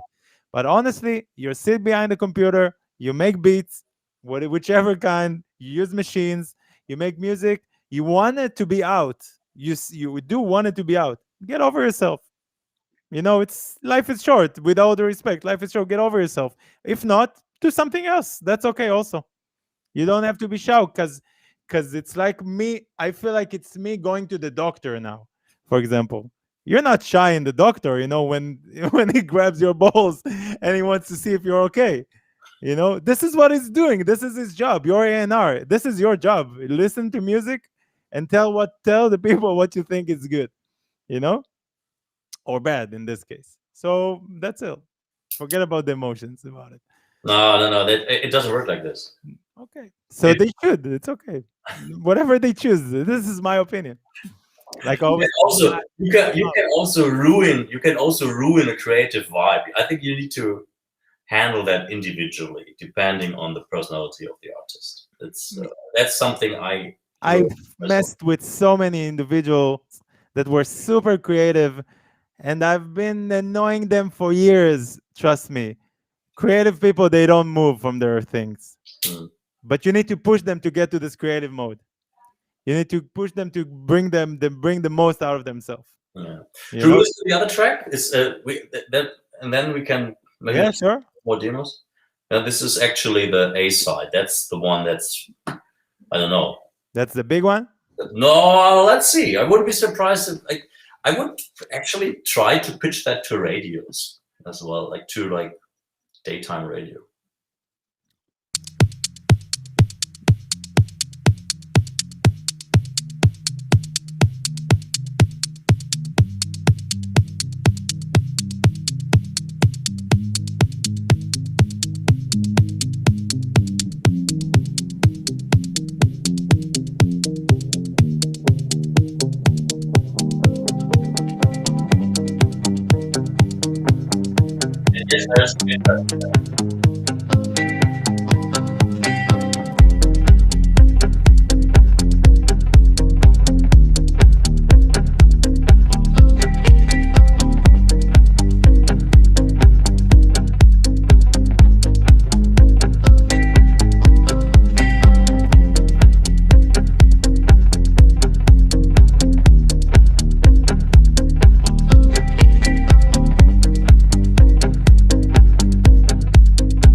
So much more music. You're saying? I have so much more music.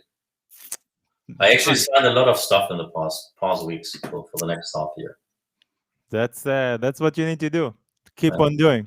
Keep on keeping it alive. Held my hand to the flame, but didn't hurt the thing. I'm not afraid of time.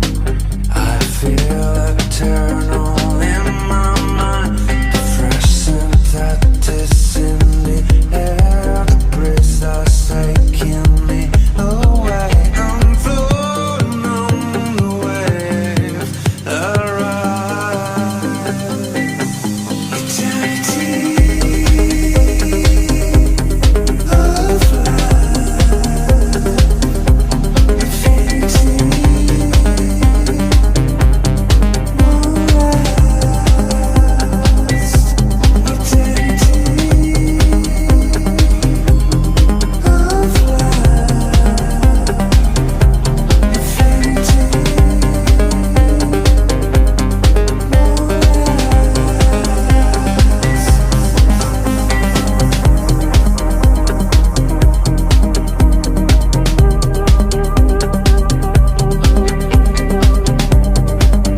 you saying?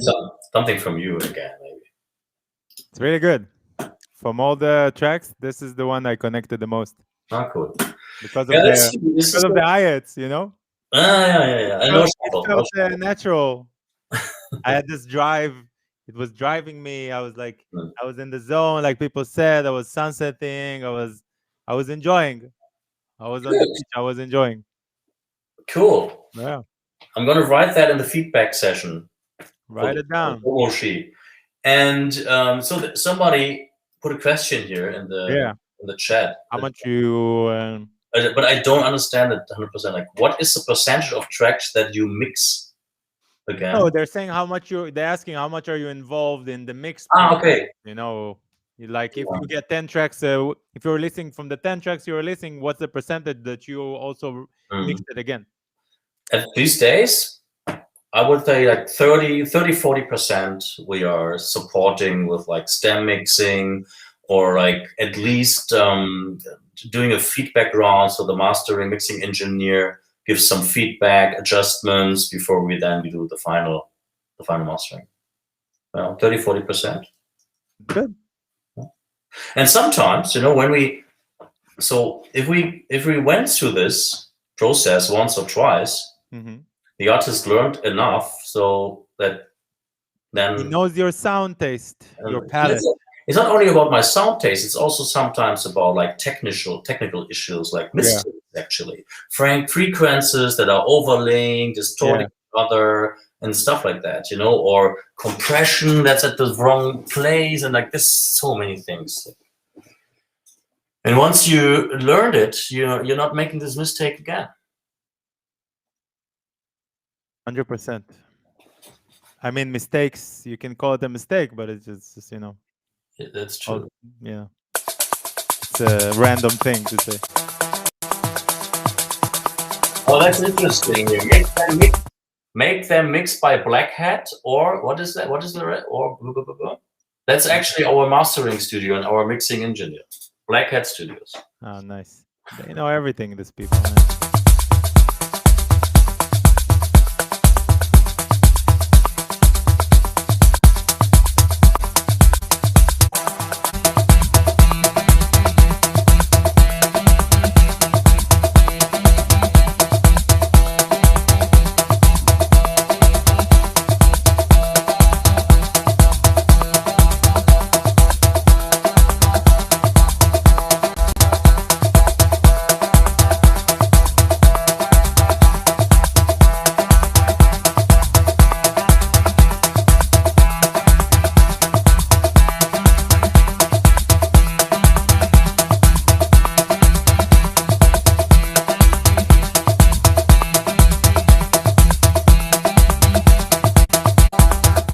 Okay, like some of the other. It's a nice loop. Yeah. Just make a track from it. Yeah. Really nice loop. I can second that. Yeah. But good vibes, in the loop. Just there's no track. Let's listen to Rudy Hody. Where is he? He's coming next. He's in a couple of tracks, from what I see in the list.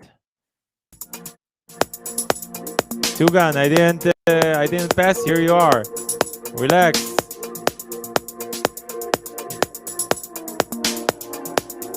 Everybody's getting rowdy. I know what's gonna happen. Also, there's gonna be some Middle Eastern vibe here. There's an original mix. We say here we don't accept demos with original mix. I don't listen to stuff that says original mix on it. That makes no sense. Already I know what it's gonna be like. And also wash sound. And wait for the snare roll. Wait. You saw? That's the snare roll that's coming. So we have emotes on here. So everybody already know in the chat. So there's no wash, no snare roll, no original mix, and we had the trifecta in this track. Oh, funny. Yeah, so it's over. 3 strikes. You're out. Next.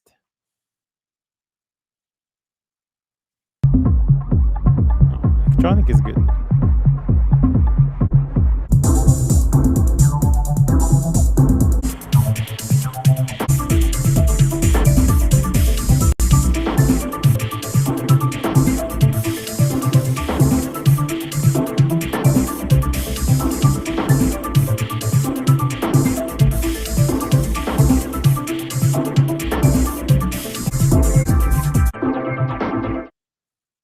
all over the place. This is my second signals now online. Ah, it's already out. We don't listen to music that's out. Hey, by the way, Yeah. I don't have so much time left. Perfect. Whenever you want. How I really, long? it's like Rudy Hoodie was like making so much comments, and Yeah, let's see what he has. let's do the Rudy Hoodie thing. All right. Yeah, And then our I'm gonna nanny announce- is leaving now, and perfect. And then I'm gonna announce the remix competition that we've done, the winners, and then we're gonna say goodbye. I mean, I'm gonna say goodbye. You can say goodbye before, whatever you feel like.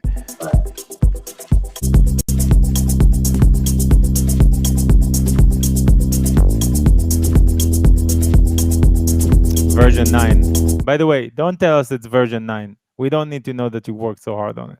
As an A&R, as a tip. We don't care. Also, I don't care about the BPM. Keep it to yourself.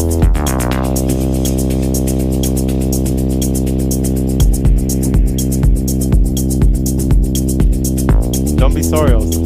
I would like to listen to version 3 and 5. Yeah. Where's version? I think version 4 was better. Good track. This is for you to sign. Wait, do you know the guy? Is this something that's set up? Because it's a very mobily sound. Yeah. Is it in my SoundCloud inbox as well? Sorry, wait. Oh, Is it in my SoundCloud inbox as well? I don't know.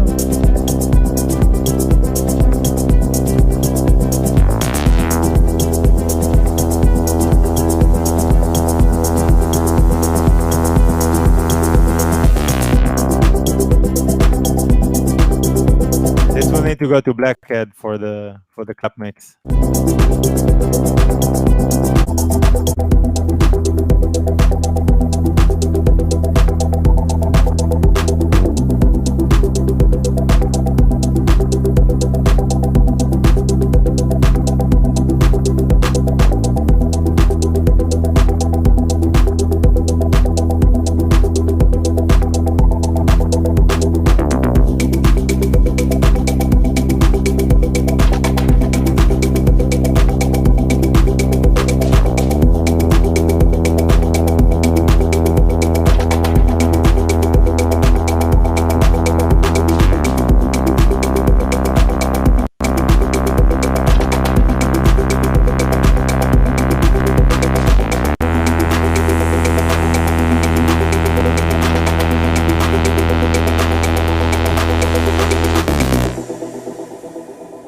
Nice. Yeah.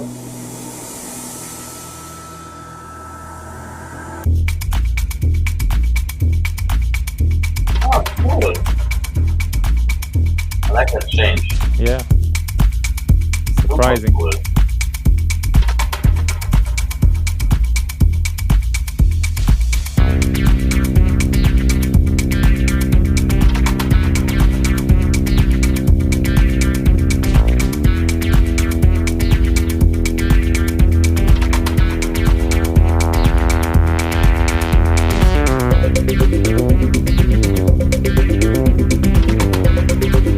With your help, it could be very big. I have to say. I'll admit it. No, because this is something that this is your expertise. It's missing a few. I can't even know how to say it. I don't know, but you know what it's missing exactly. No, it's really I really like it. It's interesting. You know, and of course, it's not like inventing the wheel. No, but it's authentic no. and playful. Yeah, but I like it. So I think from first listen, it's like about like volume mixing. You know, Yeah. I would like put a lot of like instruments maybe in the background and a few others in the front line. Yeah. Like a little bit are too loud, too dominant. So it's like little things, and Yeah. yeah. But the musical ideas are really nice, and I want to hear what's gonna happen here. And there's something I like a lot. I like that. You know, like if something unexpected is happening. Yeah, there's a story. I'm already surprised, you know, when like Yeah. listen to There's a curveball.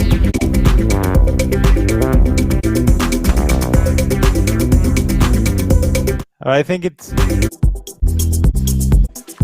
all this part I would cut. Start from here already, and then bring another part to the end because it's missing the end. There's a nice change, but then it's missing. Coming back to this.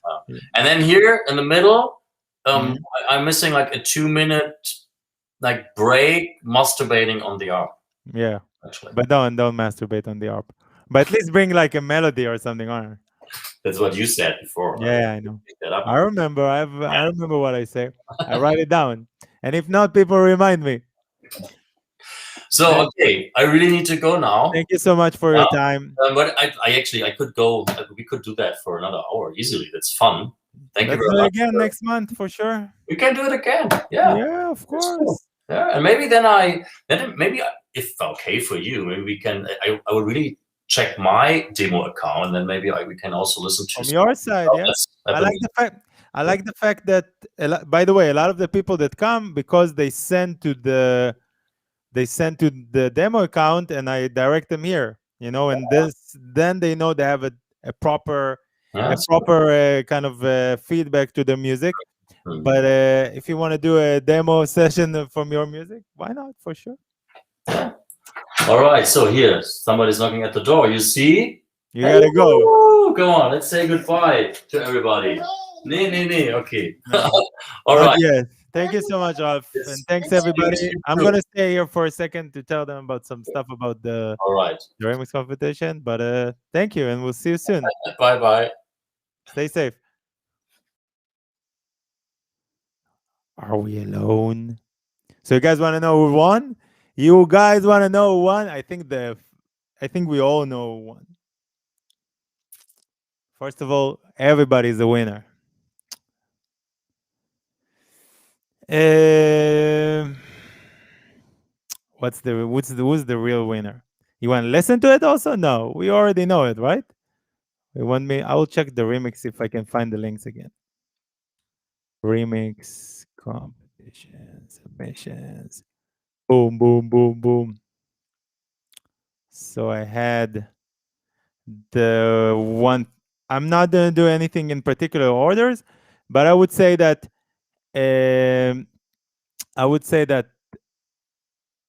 I've decided to pick 4 to release in a package because 4 of them were very good and very different, and then another 3 they're in the consolation stages, and they're gonna get whatever they want. If they want records, or if they want a shirt, or we can talk about it on the Discord.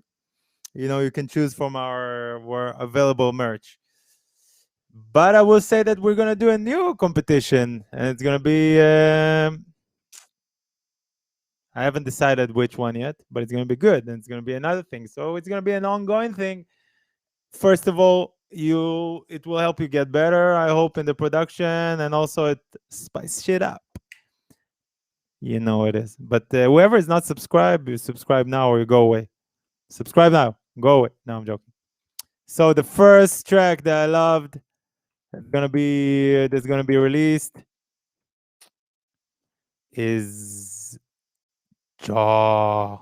Let's just skip through it in no particular order. I can say why. Everything is right here. I don't know if it's here, but everything is right here.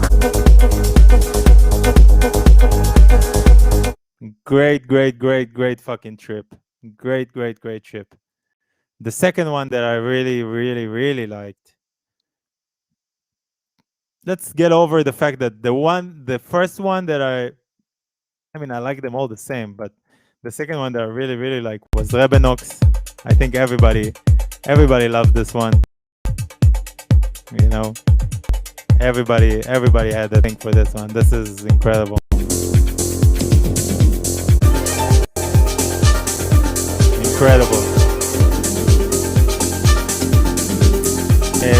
Sadly, no, we finished with the demos part. Wednesday we got Robbie Insignia, aka Headman, the owner of Relish Records, and Friday we got Simple Symmetry. So you still have a chance this week, or next week we have more guests. You have a star? What star do you want, man? Press on subscribe. What star do you want? Everybody likes this one, right? Woo!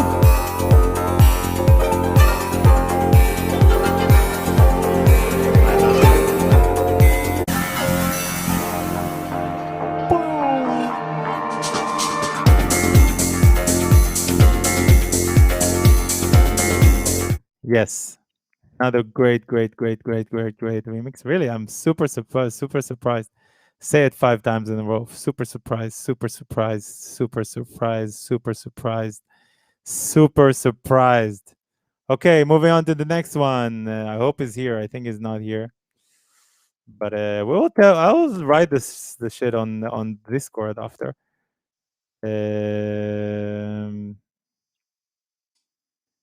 The next one is Le Bloom. Le Bloom. Really good.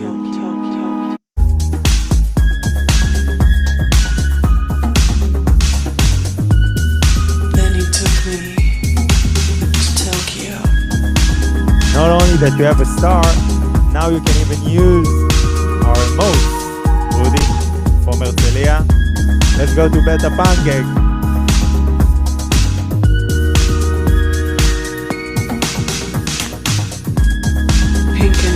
Stars. Everybody likes this one, right? Everybody likes this one also. What a bass line. Sexy. The time to die. And he takes me to Tokyo. I wanted to take me to Tokyo also. Fuck yeah. Fuck yeah. What's up, QV Disco? The original. They're hearing it for the first time. I don't know what they think. I need to send them also the stuff. Yalla, Rudy. Next one. So we got, how many we got already? That's 3. The last one, that one, I was debating between 2. I wasn't sure. Last one. I was debating with myself for a long time. I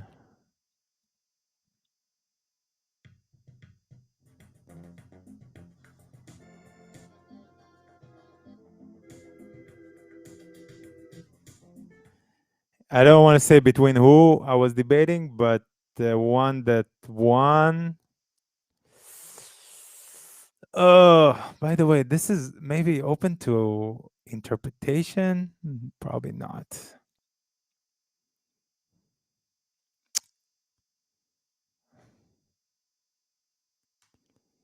Let me see if it was this one.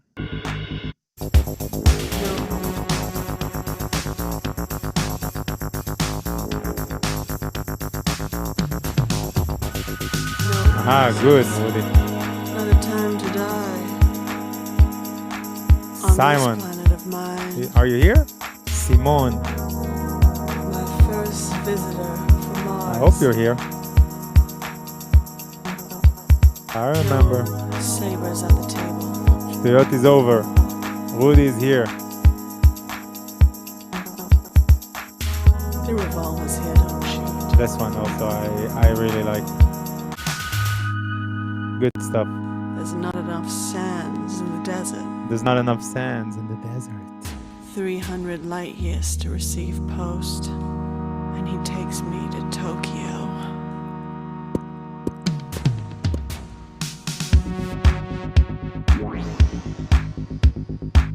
Yes.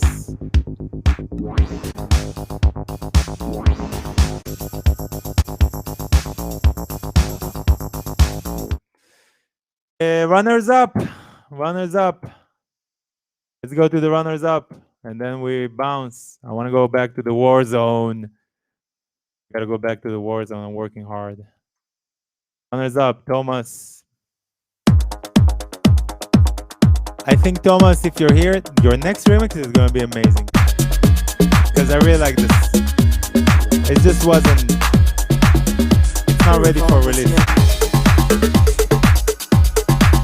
There's not enough sands in the desert. 300 light years. Thomas, just don't forget to come up to the counter and grab your prize. Oh, the next one was Art Antoine, which was also really good, but almost No, for me. I might be wrong on this one, but don't worry. I'm thinking your future is bright, Antoine, and we got you here. We got you here in Disco Halal. Don't worry. And I Kill Plants. Oh, how much I love the I Kill Plants version. But this wasn't. It was super playful and really nice, but it's not ready for remixing for releasing yet. Sadly, everything was really nice about it though. But I kept listening to it again and again and again, Visitors from and it Mars. fell a little bit flat with some stuff. But the future stuff, please keep on doing this kind of music. You know, everybody keep on surprising yourself and surprising us. And really, from the bottom of my heart, I'm really appreciating whatever you guys are doing, and guys and girls, of course. And fuck, yeah, man. Yes, to So that's it. You guys are ready for the next one?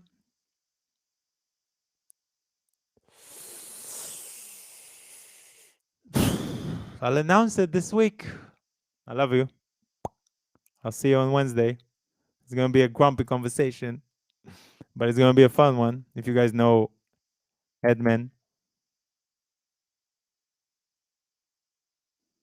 If not, start doing your school.